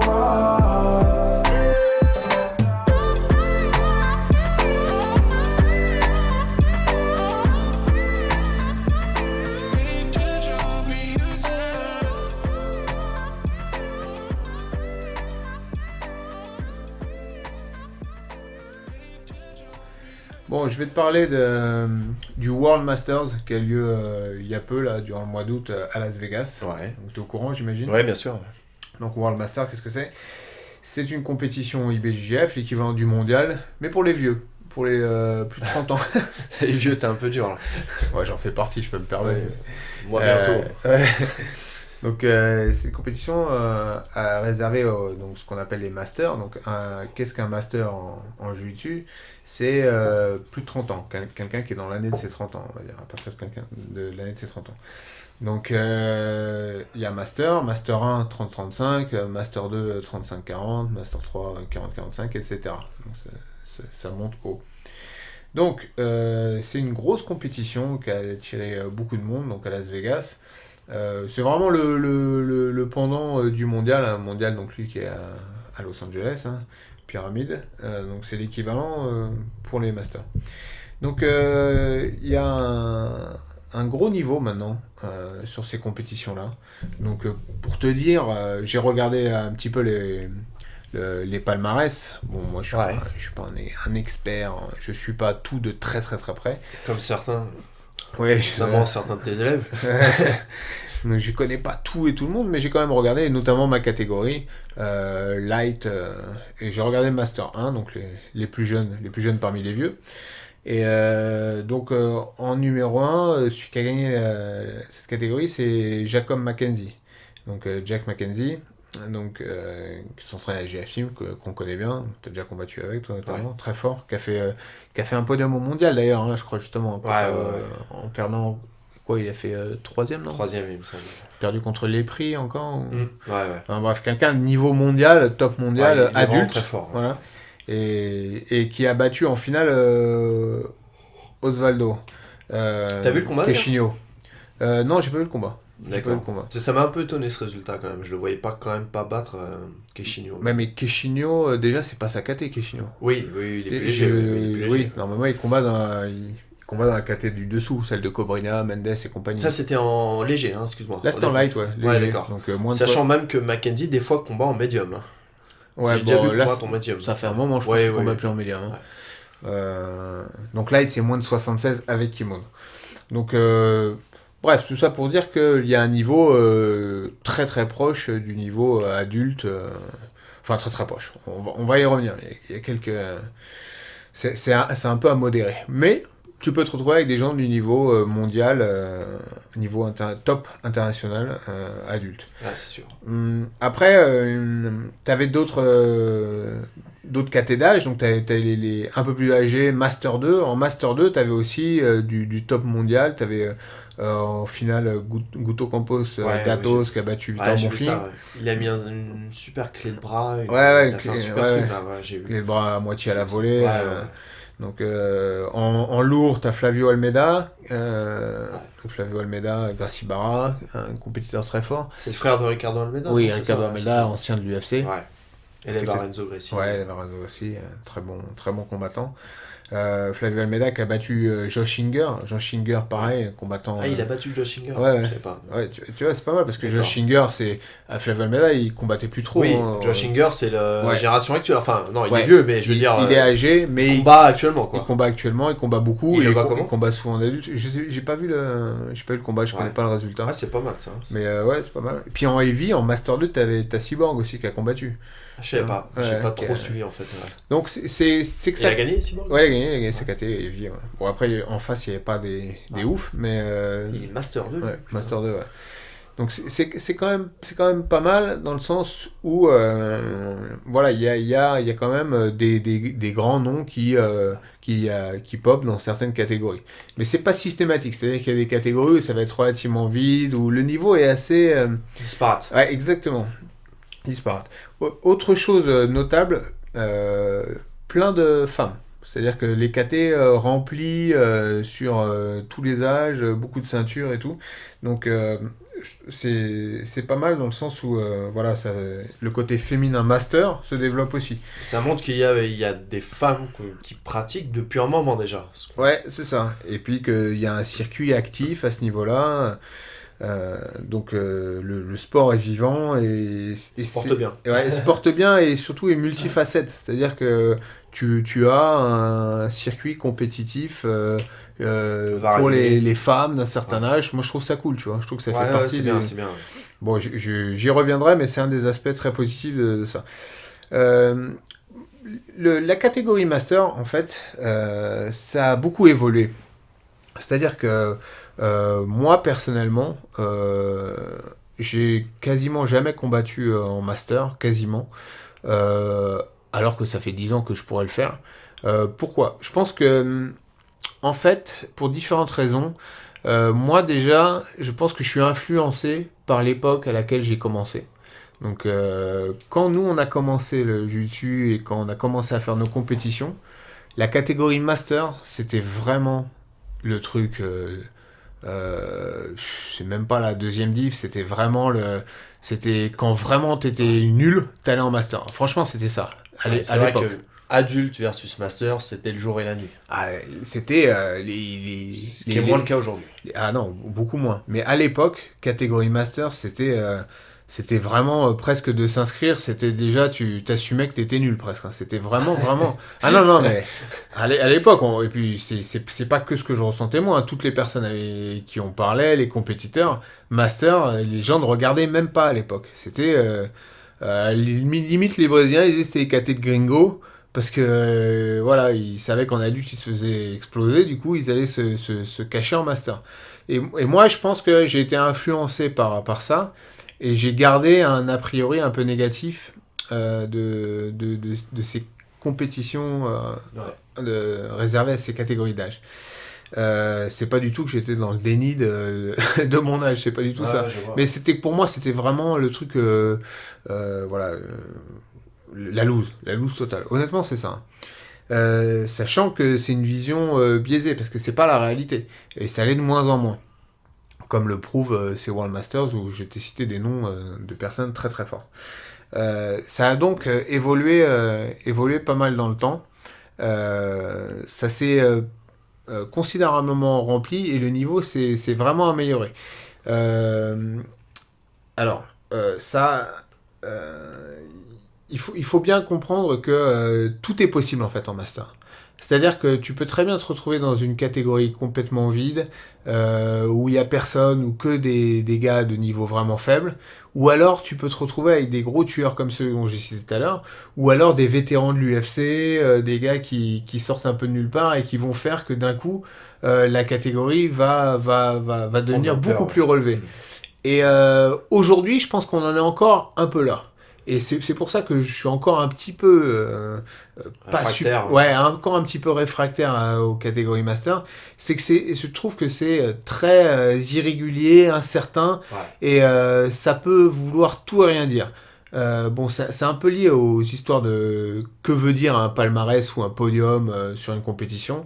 Il y a tout un tas de critères à prendre en cause, et c'est pas toujours facile de savoir quelle est la vraie valeur d'une performance, hein, d'avoir fait premier dans telle compétition à tel moment. Tu peux faire la même chose l'année prochaine, et sauf que tu peux avoir eu des combats beaucoup plus difficiles. C'est très très variable, trop variable. Et ça c'est quelque chose qui existe encore un peu aujourd'hui, mais qui a tendance à diminuer, puisque je pense que maintenant le niveau devient vraiment sérieux. Et c'est une bonne chose. Et je trouve que c'est, encore une fois, la fédération internationale, l'IBJJF, on va dire. Nommons-la. De quoi ? Nommons-la. Ouais, nommons-la, n'ayons pas peur des mots. A fait du bon boulot. C'est-à-dire que ils ont promu, ils ont mis en avant, fait vraiment la promotion de ce genre d'événement, et ils le font aussi au niveau européen, puisque maintenant on a un championnat d'Europe Master, donc je crois à Barcelone maintenant. Ils ont dissocié de Lisbonne, ils ont fait un championnat d'Europe Master, et en gros ils ont segmenté le truc, quoi. Et franchement, je trouve que c'est quelque chose qui est plutôt bon pour le sport, parce qu'aujourd'hui, dans le jiu-jitsu, tu peux commencer le jiu-jitsu à 30 ans, et avoir des ambitions de compétition à haut niveau, avec un circuit mondial stimulant, et des athlètes mis en valeur. Parce que, l'air de rien, les masters, maintenant, les gens regardent. C'est une compétition qui est regardée. Bien sûr. T'as envie de savoir qui a fait quoi, tu suis, t'as des combats intéressants. Donc, encore une fois, je trouve que IBJJF, malgré toutes les critiques qu'on peut formuler à leur égard, hein, critiques justifiées, parce que c'est vraiment du business. D'ailleurs, je pense qu'à la base, ce truc-là, c'est autant pour développer le jiu-jitsu que pour faire du business. Hein. Ce qu'ils ont fait, C'est sûr. ils sont partis, à mon avis, d'une segmentation marketing. Oui, bien Ils sûr. ont dit, voilà, bon, on a un produit, on va le diviser, on va faire plusieurs produits Voilà. et faire du marketing segmenté par produit. Enfin, deux produits plus rentables qu'un seul. Oui. Exactement. Et chaque produit aura sa cible et son marketing dédié, etc. Mm. Et je pense que, vu que l'IBJF est une société, donc voilà, le but c'est le profit souvent, je pense que c'est autant dicté par ça que peut-être vraiment par le développement du sport. De toute façon, c'est un peu indissociable. L'aspect maintenant business et développement du sport en lui-même, je pense. Et bon, peu importe leur motivation initiale, en tout cas, je pense vraiment qu'ils font du bon boulot et ça aide à valoriser ce sport. C'est-à-dire que aujourd'hui en France, tu regardes la moyenne d'âge des pratiquants de jiu-jitsu, bon, ça va dépendre des clubs, mais t'as beaucoup de gens de plus de 30 ans qui commencent même le jiu-jitsu. C'est frappant. Tu sais, moi, c'est marrant. Quand je fais mes cours, là, dernièrement, j'aime bien diviser le cours en deux. Ou, enfin, faire des séparations. Mhm. Et je me suis amusé la dernière fois à séparer en fonction de l'âge. Et je me suis rendu compte Je me souviens que tu l'as fait pour la photo de fin. Je l'ai fait pour la photo, je l'ai fait pour autre chose aussi. Et je me suis rendu compte que il y avait quand même pas mal de plus de 33, 35 ans. J'étais étonné en fait. Je pensais que je me suis dit, ouais, plus de 35, va pas y avoir grand monde, mais si quand même. Tu vois, c'est marrant, hein, parce que... Ouais, mais bon, je dirais maintenant, ce qui est bizarre, c'est que ce qui est bizarre, c'est que ça soit la majorité. Ouais. C'est que tu aurais pu t'attendre quand même à ce que, bon, le jiu-jitsu c'est un sport physique quand même. Tu aurais pu t'attendre à ce que ça soit un sport de gars de 20 piges quoi. En fait, bon, ça dépend des clubs. Hein. Là, nous, dans nos clubs en tout cas, la majorité c'est pas des gars de 20 ans. Non. C'est des gars de 30. C'est étonnant. Hein. Mais... Et bon, mais du coup c'est bien. Mais je pense pas qu'eux soient motivés par les World Masters. Hein. Donc, mais je pense que c'est quelque chose. Alors, je sais pas pourquoi. Je me suis pas trop posé la question de pourquoi est-ce que c'est des gars de 30 ans, plus des gars de la trentaine que des gars de la vingtaine qui vont au jiu-jitsu. Ça, faudra se poser la question. Mais peut-être que l'IBJJF a constaté la même chose au niveau mondial et a du coup commencé à mettre le focus sur les masters. Ouais, D'ailleurs, je dis IBJJF, mais la fédération Abu Dhabi UAEJJF, là, c'est pareil. c'est la même. Ouais. Met en valeur les masters et met des primes importantes pour les masters. Et d'ailleurs, ça rigole pas non plus. Hein. Tu regardes les UAEJJF Master Abu Dhabi, hein, t'as des catégories sérieusement relevées. Hein. T'avais Lucas Leitch à l'époque, t'avais tout le monde. Hein. Parce qu'en plus, le pire, c'est que beaucoup des champions du monde actuel adultes ont la trentaine ou en sont pas loin. Il y en a beaucoup. Hein. Il y en a beaucoup.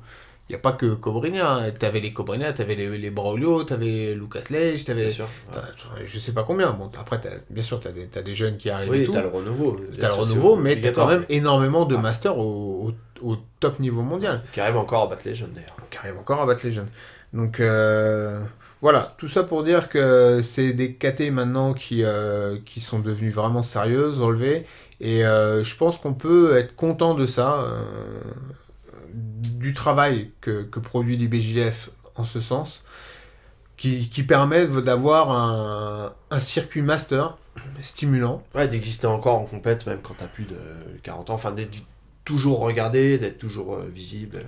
Ouais, puis ça te motive. Et il y a une émulation. Ça, il y a une émulation. Ouais, bien sûr. Et voilà, moi je trouve que c'est un bienfait pour le sport d'avoir ces différentes facettes. Pouvoir être master, pouvoir être féminine, pouvoir être juvénile, pouvoir être adulte, pouvoir faire de la compétition ou pas, etc. Ouais, c'est encore une très bonne chose, je pense, pour le développement du sport. Ok. Bon, bah n'ayez pas peur de vieillir. Alors. C'est un peu ça ta conclusion. C'est ça. Force aux vieux.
Bon, on arrive dans la partie où on parle un peu de, Conseil de regardeur. ouais, de sujets un peu annexes, etc.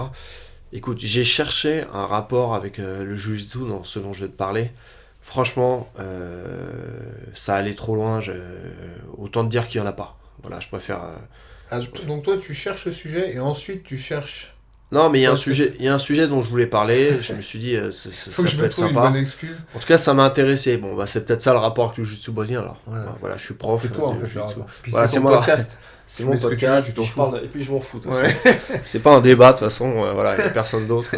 Vous écoutez, vous fermez votre gueule. Dictateur, ouais, c'est le dictateur de ton podcast. Voilà, c'est ça. C'est bien, t'as raison. Ah, vas-y, t'as raison. Donc le sujet dont je vais te parler, je crois que j'en ai jamais parlé avec toi d'ailleurs. Je suis quasi sûr même. Donc je te l'ai dit, j'allais parler physique au départ, donc après je t'ai parlé un peu de psychique mentale, et là je vais te parler de science. De science, notamment un sujet que j'aime bien, mais je suis pas loin d'être un expert là-dedans, hein, mais je m'y intéresse quand même un peu. C'est tout ce qui est relatif à l'espace notamment. Et là, le sujet dont je vais te parler, c'est le fond diffus cosmologique. Est-ce que tu sais ce que c'est ? Oui. Ah, tu sais ce que c'est. Ouais. Bon, bah alors, l'effet de surprise va être moins sympa. Bon, est-ce que vous savez ce que c'est ? Bon, je vous entends dire non d'ici. C'est que t'aurais dû inviter Maxime, parce qu'il lui est un, Ouais, Maxime ici connaît mieux que moi, mais j'ai quand même un peu travaillé le sujet. est un passionné de Donc, cosmologie. mais c'est un sujet qui malgré tout est intéressant, parce que c'est quelque chose que tout le monde, auquel tout le monde est exposé, mais sans le savoir en fait. Donc voilà, il va falloir que je me concentre bien sur ce que je raconte là, Ouais, parce que puis, ça... je connais un peu, donc je vais... Voilà, on Je va vais pouvoir challenger justement, un peu, voilà, voir, tu vas pouvoir me challenger. Alors, qu'est-ce que le fond diffus cosmologique, aussi appelé...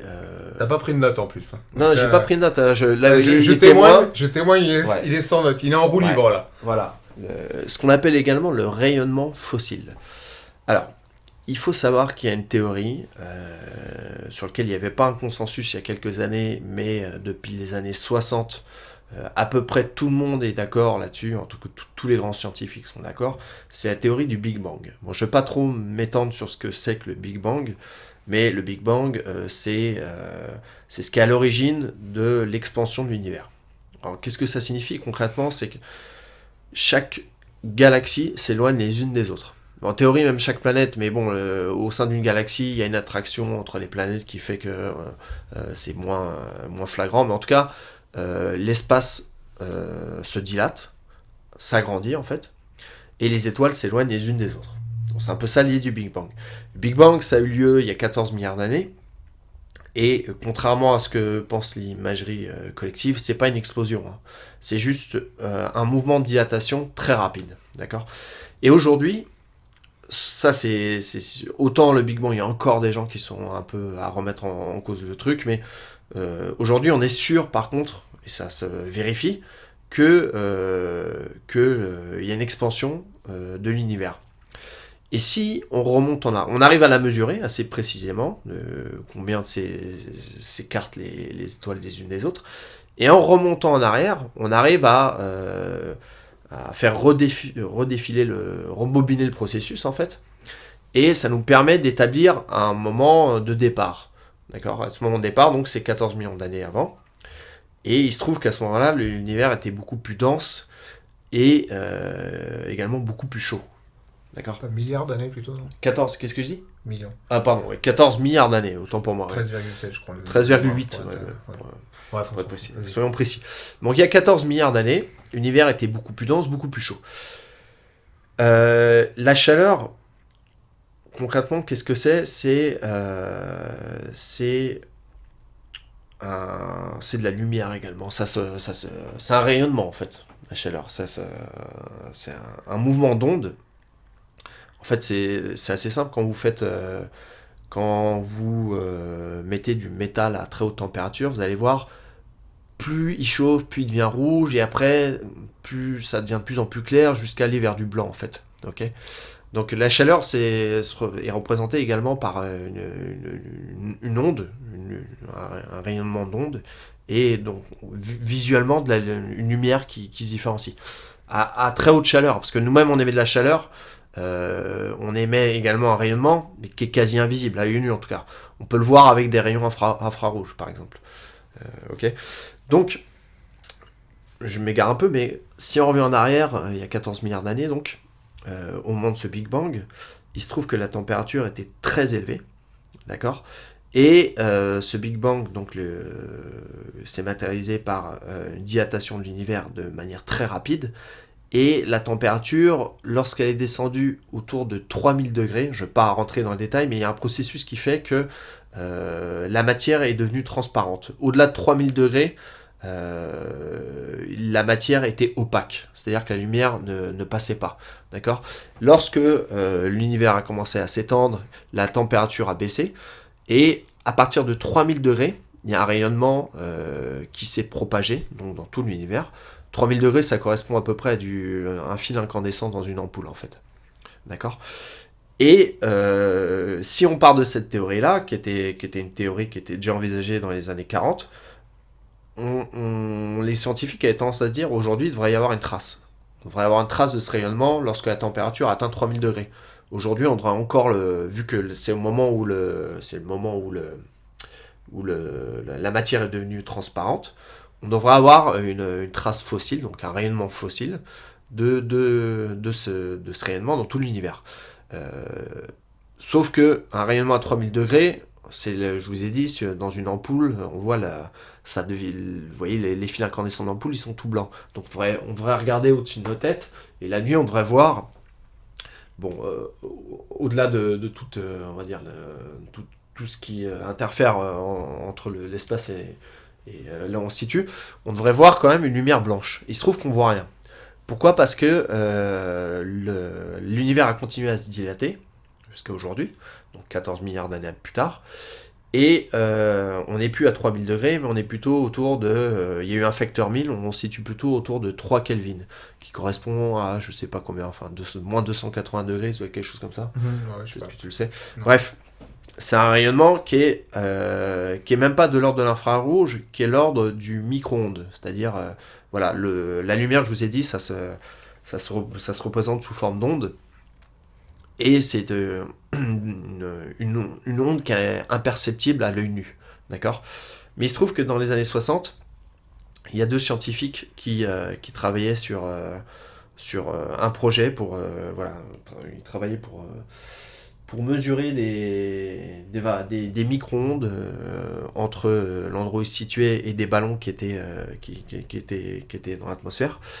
Et lorsqu'ils étudiaient leurs ondes, il y avait un bruit qui était constamment présent. Au début, ils ont cru qu'il y avait un problème sur leurs antennes. Ils ont nettoyé, d'ailleurs, parce qu'il y avait énormément de merde de pigeons, en fait. C'est vrai. Et ils ont tout nettoyé. Et ils pensaient que ça venait de là, l'interférence. Et après avoir tout nettoyé de fond en comble, ils ont passé je sais pas combien de temps, parce que c'est une super grosse antenne, ils se sont rendus compte qu'il y avait toujours ce bruit de fond. Et en fait, ce bruit de fond, c'est ce rayonnement fossile qu'on supposait être encore présent aujourd'hui. Donc, il se trouve que on a moyen aujourd'hui, avec des techniques assez élaborées, des antennes qui mesurent les micro-ondes dans l'espace, de se rendre compte aujourd'hui qu'il est présent dans l'espace, dans toutes les directions du ciel. Vous le verrez, alors faut avoir un ciel bien dégagé la nuit, etc. Mais, je pense qu'on peut le voir de jour aussi, probablement. On a une carte du ciel où on voit une trace de ce rayonnement fossile, qui est donc la preuve que le Big Bang a eu lieu. Donc voilà, la lumière qui, lorsque l'univers a commencé à se dilater, la température a baissé, s'est propagée dans tout l'univers, et aujourd'hui il en reste des traces. D'accord.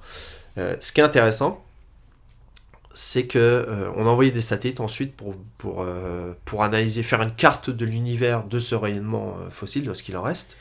Et on est autour de 3 Kelvin, d'accord ? Donc c'est une mesure de température très très fine. Et 2,75 plus exactement. Et on s'est rendu compte qu'il y avait vraiment des micro-variations. Il y a certains endroits, sans qu'on sache vraiment pourquoi, où il y a quasiment pas, ce rayonnement est quasiment pas présent. Et on ne sait pas pourquoi.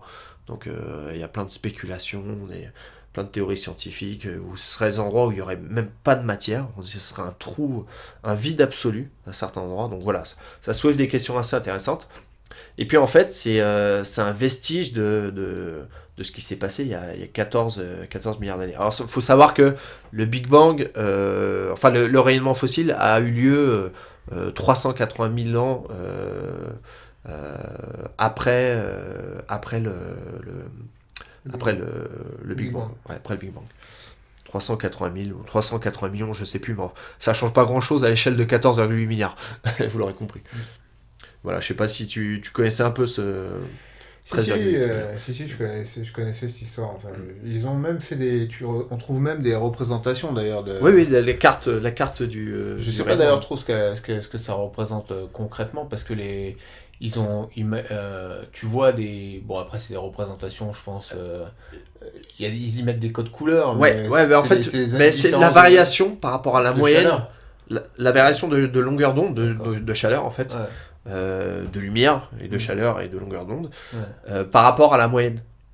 Tu vois, plus c'est rouge, plus c'est au-dessus, mais c'est infinitésimal, hein, c'est que dalle. Ouais. Mais et là, c'est une représentation de l'espace, donc à 360 degrés que tu as mis à plat, comme un map monde en fait, qui est mis à plat, tu vois. Oui, non, mais j'avais déjà un peu creuser un peu le sujet. Je trouve ça aussi intéressant parce que moi ce qui m'a toujours un peu fasciné dans ce truc là c'est de comprendre que quand tu regardes l'espace par des télescopes et compagnie, en fait plus tu regardes de loin, plus tu regardes en arrière, et ça c'est assez ouf, c'est ça, c'est à dire que et le fond diffus c'est ça au max, c'est à dire que c'est le fond de la pièce, donc c'est vraiment l'origine de l'univers que tu regardes parce que c'est ce que tu vois tout au fond quoi.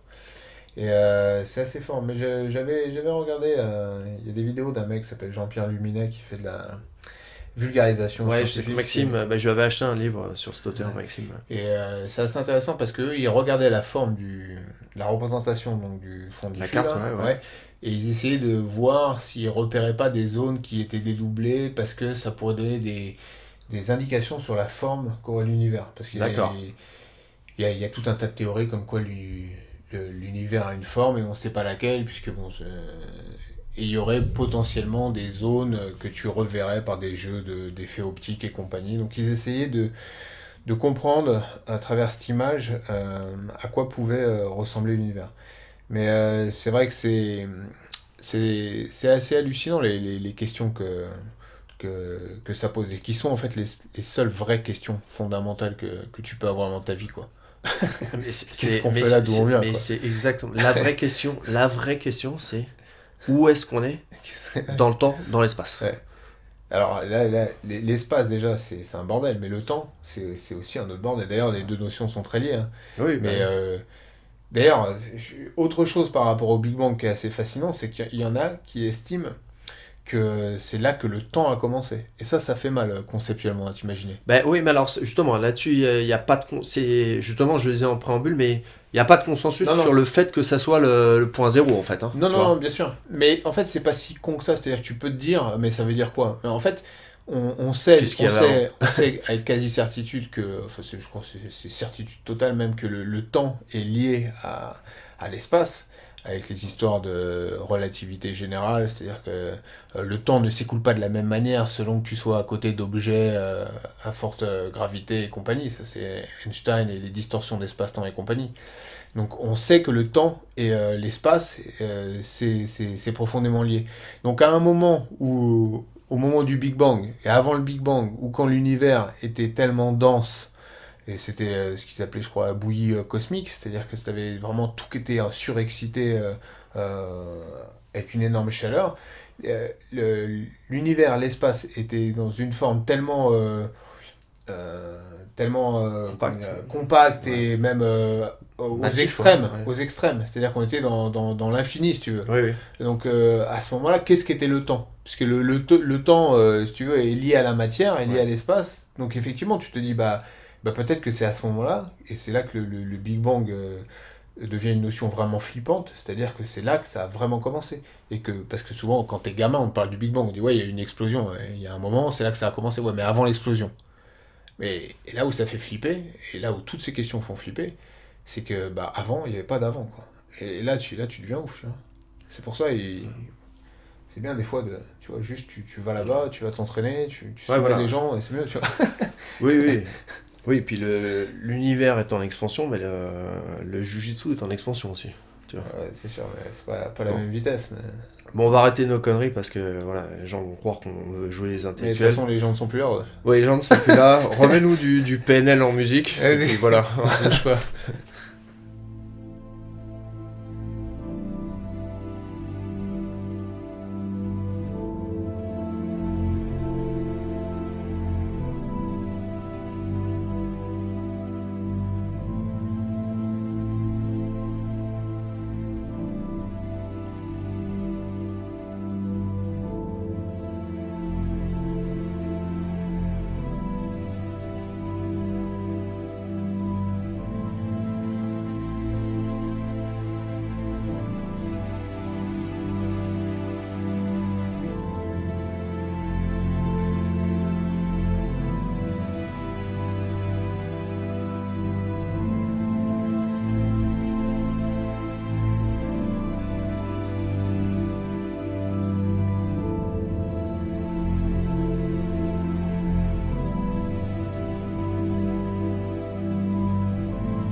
Bon, alors, mon petit conseil à moi de produit culturel, hein, le BJJ Corner Culture Club. Faut que tu. Ouais, l'audimat est tombé à zéro là. Hein. Faut que tu repartes là. Ouais, là, c'est dur. Quand c'est à zéro, c'est dur de repartir. Essaye de le faire repartir. On sait jamais sur un malentendu. Vas-y. Alors, bon, déjà, je vais vous conseiller d'écouter l'interview dont on parlait, qu'on a faite Castagne chez Castagne FM, FM, mais de manière plus générale, tout ce que eux ont pu faire. Parce qu'ils ont été aussi à l'origine du BJJ Corner, c'est-à-dire qu'ils nous ont motivés à mettre en place cette série de podcasts. Donc n'hésitez pas à regarder, ils ont interviewé quelques personnes du jiu-jitsu, donc n'hésitez pas à parcourir, c'est assez intéressant d'avoir les différents parcours de certaines personnes. Il y a vraiment des trucs assez sympas qui nous, en tout cas, nous ont beaucoup plu. Donc n'hésitez pas à y jeter un coup d'œil, Castagne FM, vous les trouverez sans trop de difficultés sur YouTube et compagnie. Mais ce dont moi je vais vous parler un peu plus en détail durant cet épisode, c'est de Stuart Cooper. Alors Stuart Cooper, je sais que tu connais. L'écrivain, tu veux dire? Je sais que tu connais, fais pas semblant. Mais je connais. Donc c'est un Anglais, je crois qu'il doit avoir une trentaine d'années, un petit peu plus maintenant je pense. C'est une ceinture noire de jiu-jitsu brésilien, donc de Lagarto, Gracie Barra. C'est quelqu'un donc qui est connu en fait dans le jiu-jitsu brésilien, principalement pour sa production de vidéos. Donc il a fait pas mal, toute une série de vidéos sur le jiu-jitsu de manière générale, des interviews de gens connus, etc. Moi, ce que je vous conseille de regarder, je trouve ce qu'il a fait de mieux. Bon, c'est court, hein, mais c'est juste ces petits highlights des ADCC. Notamment le ADCC 2011. ADCC 2011, c'était celui donc, qui était en Angleterre, où il y avait le super fight Braulio Estima Jacare. Mm-hmm. Donc Je me rappelle bien. c'était une bonne édition. Il y avait Kron encore, il y avait Marcelo Garcia, il y avait Fabricio Verdum, Il y avait Toquinho, enfin c'était vraiment une édition sympa de la SCC, donc je vous invite à regarder ce petit highlight de Stuart Cooper qui est vraiment sympa, un des meilleurs highlights qui a été fait, moi je trouve, en Jiu-Jitsu. Donc n'hésitez pas à aller jeter un coup d'œil. Donc pour en revenir à Stuart Cooper, c'est quelqu'un donc qui est qu'on a rencontré. Je sais pas, toi tu penses pas que tu l'as Non, déjà moi je vu? l'ai pas rencontré. Enfin, je vois qui c'est, hein, mais j'ai pas rencontré. Moi, je l'ai rencontré avec Maxime quand on était à Jersey. Donc, j'avais déjà parlé du fait qu'on était allé s'entraîner à Jersey, sur les îles anglo-normandes, là, au large de Saint-Malo, là. Avec un stage avec Broglio et Victor Estima. Et il y avait Stuart Cooper qui était là, puisque Stuart Cooper faisait un reportage. Et je crois même que Stuart Cooper, à l'époque, s'occupait de la promotion du site web que Estima in Action, que Broglio mettait en place, donc un site web de technique, etc. Et donc c'est là qu'on a rencontré Stuart Cooper, donc Maxime et moi. Et donc on a un petit peu sympathisé avec lui. Pardon. Et donc voilà, ça parlait un peu de son parcours. Donc c'est quelqu'un qui est, comme je disais, ceinture noire, qui est pas mauvais du tout en jiu-jitsu. Hein. C'est pas un gros compétiteur, mais il est quand même, on a tourné avec et tout, c'est quand même un mec qui est assez fort. Et qui a fait aussi du MMA, hein. Il a 2-0 en MMA, il est assez puissant, assez physique. Donc c'est quelqu'un qui fait du jiu-jitsu, mais à un certain niveau quand même, je dirais. Et ce qui fait, je pense, qu'il a un regard Ouais. précis, ouais. Mm. Et ce qui, pour moi, donne de la valeur à ses vidéos. C'est-à-dire qu'il sait quoi regarder, où, comment et comment le mettre en valeur. Ça, tu fais bien de le dire, parce qu'on voit souvent des vidéos faites par des gens qui sont néophytes dans le sport, et on le sent dans la vidéo. Exactement. Et même des gars qui sont pas néophytes en jiu-jitsu, mais qui ont un niveau, mais pas un vrai bon niveau, mais qui sont peut-être des ceintures bleues, violettes, occasionnelles.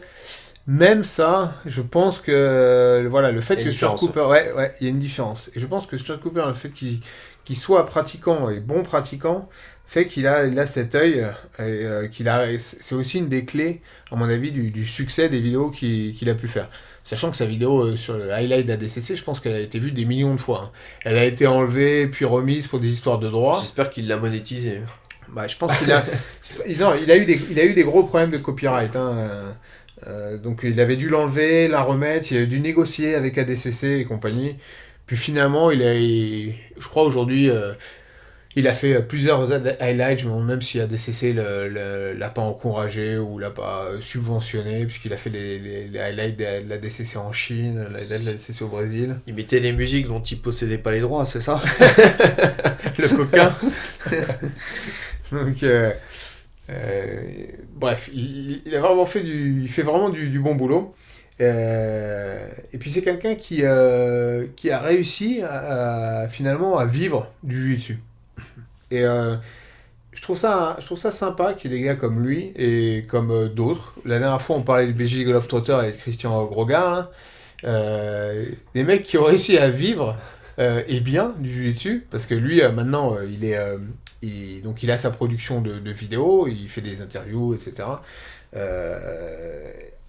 Donc ça lui rapporte de l'argent, il vit un peu de ça, mais il vit aussi il du est fait... sur Flow Grappling, tu disais, excuse-moi, c'est ça? Non, pas Flow Grappling. D'accord, je pense. D'ailleurs, c'est marrant parce que Flow Grappling, c'est géré aussi par un Anglais qui s'appelle Tywell Higg, un truc comme ça, qui était l'espèce de concurrent de Stuart Cooper. À l'époque, Stuart Cooper était fâché avec lui parce qu'il reprochait à ce gars-là d'avoir repris son concept.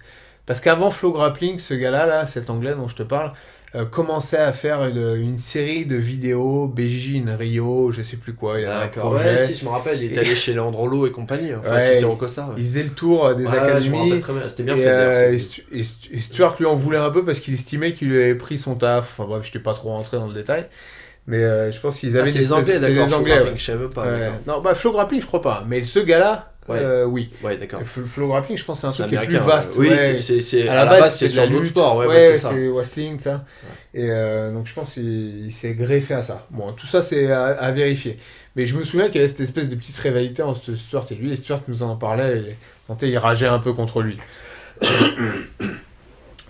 Mais bon, voilà, c'est un mec donc qui maintenant vit en Thaïlande. Il est au Tiger Muay Thai Team, là, il est D'accord. coach là-bas. D'ailleurs, il a combattu il y a peu là, dans l'événement que Sakuraba a mis en avant, la quintette, Ouais. où il y a eu des. Donc, le principe, c'était des combats de grappling par équipe. D'ailleurs, son combat était assez médiatisé, mais pas dans le bon sens pour lui, par contre. Hein. Celui contre Gat Carpe Diem, Ouais. Rida, là, Ouais, c'est ça. J'ai pas vu le combat, mais bon, après, c'est pas la MKT, hein. Il y a aussi ça, hein. C'est que le Rida, à mon avis, lui met. Ah, c'est possible. Ouais. Je pense, hein. Ouais. Mais bon. Au-delà de ça, Stuart Cooper, c'est pas non plus un gros tueur en jiu-jitsu. Hein. Non, mais C'est il pas se ce que je démerdait disais. pas trop mal hein, dans le combat Ouais. en plus. Hein. C'est pas un gros tueur, mais c'est un mec qui est bon, quand même. C'est pas un fake, quoi. Hein. Et du coup, il vit là-bas maintenant en Thaïlande, réalise ses petits documentaires. Et franchement, je trouve... bon, après, tu connais jamais la vie des gens. Mais de l'extérieur, je trouve que c'est un mec... Bah, il est en Thaïlande et il fait ce qu'il aime. voilà, exactement. Je vois pas comment il peut... On parle souvent de BJJ Lifestyle. Moi, je trouve ça cool aussi qu'il y ait des gars comme lui, un gros gars dont je parlais la dernière fois, qui montrent que dans le jiu-jitsu, il y a des opportunités, de manière générale, de vivre son kiff, sans forcément faire la voie classique, qui est de s'entraîner, faire des compétitions, les gagner, faire des séminaires, monter une académie. D'autant plus que l'un comme l'autre, ils ont réussi à mêler deux choses qu'ils aimaient. Grogard, c'est plus voyager, Ouais. faire des photos et tout. Tout à D'ailleurs, fait. il fait à chaque fois des super photos. Ouais, ouais. Et donner des cours, enfin, vivre sa passion. Et l'autre, c'est de la vidéo, quoi. Ouais. Du coup, ils ont réussi à Ouais, c'est mêler ça. deux de leurs passions. C'est ça. Et je trouve que ça va bien dans tout ce qui est le jiu-jitsu. C'est-à-dire que le jiu-jitsu, souvent, tu regardes, peu de gens font ça pour l'argent. Parce qu'il n'y a pas trop d'argent et tout le monde le sait dès le départ que dans le jiu-jitsu, il n'y a pas vraiment d'argent. Mais c'est des gens qui sont prêts à un peu tout sacrifier et aller au bout de leur passion pour être riche de moments passés, de moments sympas, tu bien vois, de sûr. vivre le truc. Ouais. Et voilà, moi souvent quand... bon, j'ai plus trop de contact avec lui, mais souvent quand je le suis un peu de plus ou moins loin, voilà, je trouve ça cool d'avoir ce genre de mec. Je me dis, tiens, en ce moment, t'as Stuart Cooper qui est en Thaïlande, tranquillou, en train de faire ses petites vidéos, il a sa petite vie et tout. Et voilà, c'est des gars qui ont réussi à trouver une voie, qui sont pas rentrés dans le moule classique, quoi, et qui montrent que dans le jiu-jitsu, voilà, tu peux avoir aussi des opportunités qui sont pas forcément toujours les mêmes de la même manière. Exactement. Et tu vois, c'est comme ce que je disais tout à l'heure sur la catégorie master. Je trouve ça cool, tu vois, l'aspect qui est plusieurs facettes au truc, Ouais. et que le jujutsu, ça soit pas une chose et une seule, et qui est différents trucs, différentes manières d'aborder, différentes manières de kiffer le truc, sans être toujours sur la même ligne un peu bête et méchante de la compétition, le club, etc. Donc voilà, n'hésitez pas à regarder ça. Stuart Cooper, ADCC 2011 Highlight. Il a fait aussi des docs vraiment bien sur Jiu-Jitsu, Essence of Jiu-Jitsu, je crois, un truc comme ça. Ou des interviews de Rickson, de GSP, etc. Regardez un petit peu, je vous invite à regarder un petit peu son travail. Il y a des trucs vraiment sympas. Et puis bon, si vous allez en Thaïlande, allez au Tiger Muay Thai, vous entraînez peut-être, et dites-lui bonjour de notre part. Il nous avait interviewé d'ailleurs, Maxime et moi, une interview qui ne sortira qui a probablement J'ai jamais. fini à la poubelle. Fini dans son répertoire Corbeil, je pense. Voilà.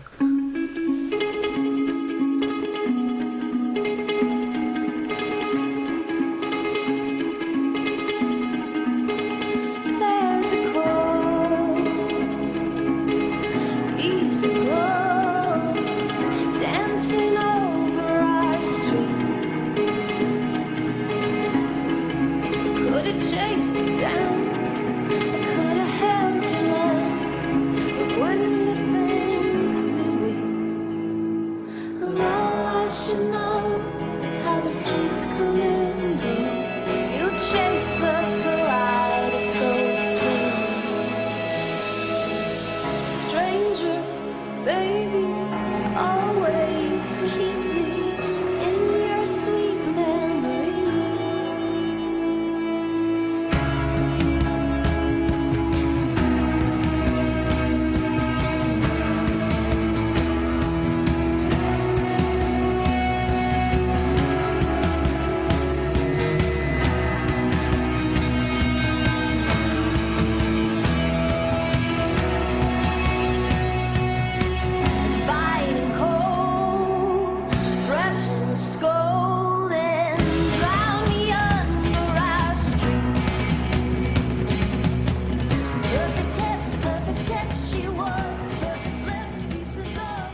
Bon voilà, nous finissons ce BJJ Corner numéro 5.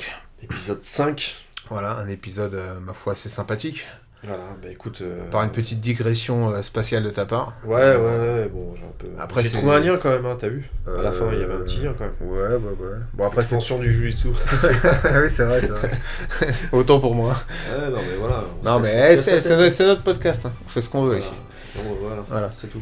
Et donc voilà, la rentrée, donc en ce moment on est un peu occupé, gestion, accueil des nouveaux élèves, présentation du jiu-jitsu, promotion du sport. On va essayer quand même de le faire dans 15 jours. Hein. On va essayer, mais bon voilà, 15 jours, espérons que ça ressemble plus à 15 vrais jours qu'aux derniers 15 jours qui ont duré quasi 2 mois. 15 semaines. C'est plutôt ça. Ouais. Et puis voilà, donc profitez tous bien de cette rentrée. N'hésitez pas à nous faire des retours comme d'habitude. C'est ce qui nous motive à continuer. Donc des retours, nous donner des idées de sujets que vous voudriez qu'on aborde. On a encore pas mal de trucs en tête. Donc, Et puis, le pouce bleu et les cœurs rouges. le pouce bleu s'il vous plaît.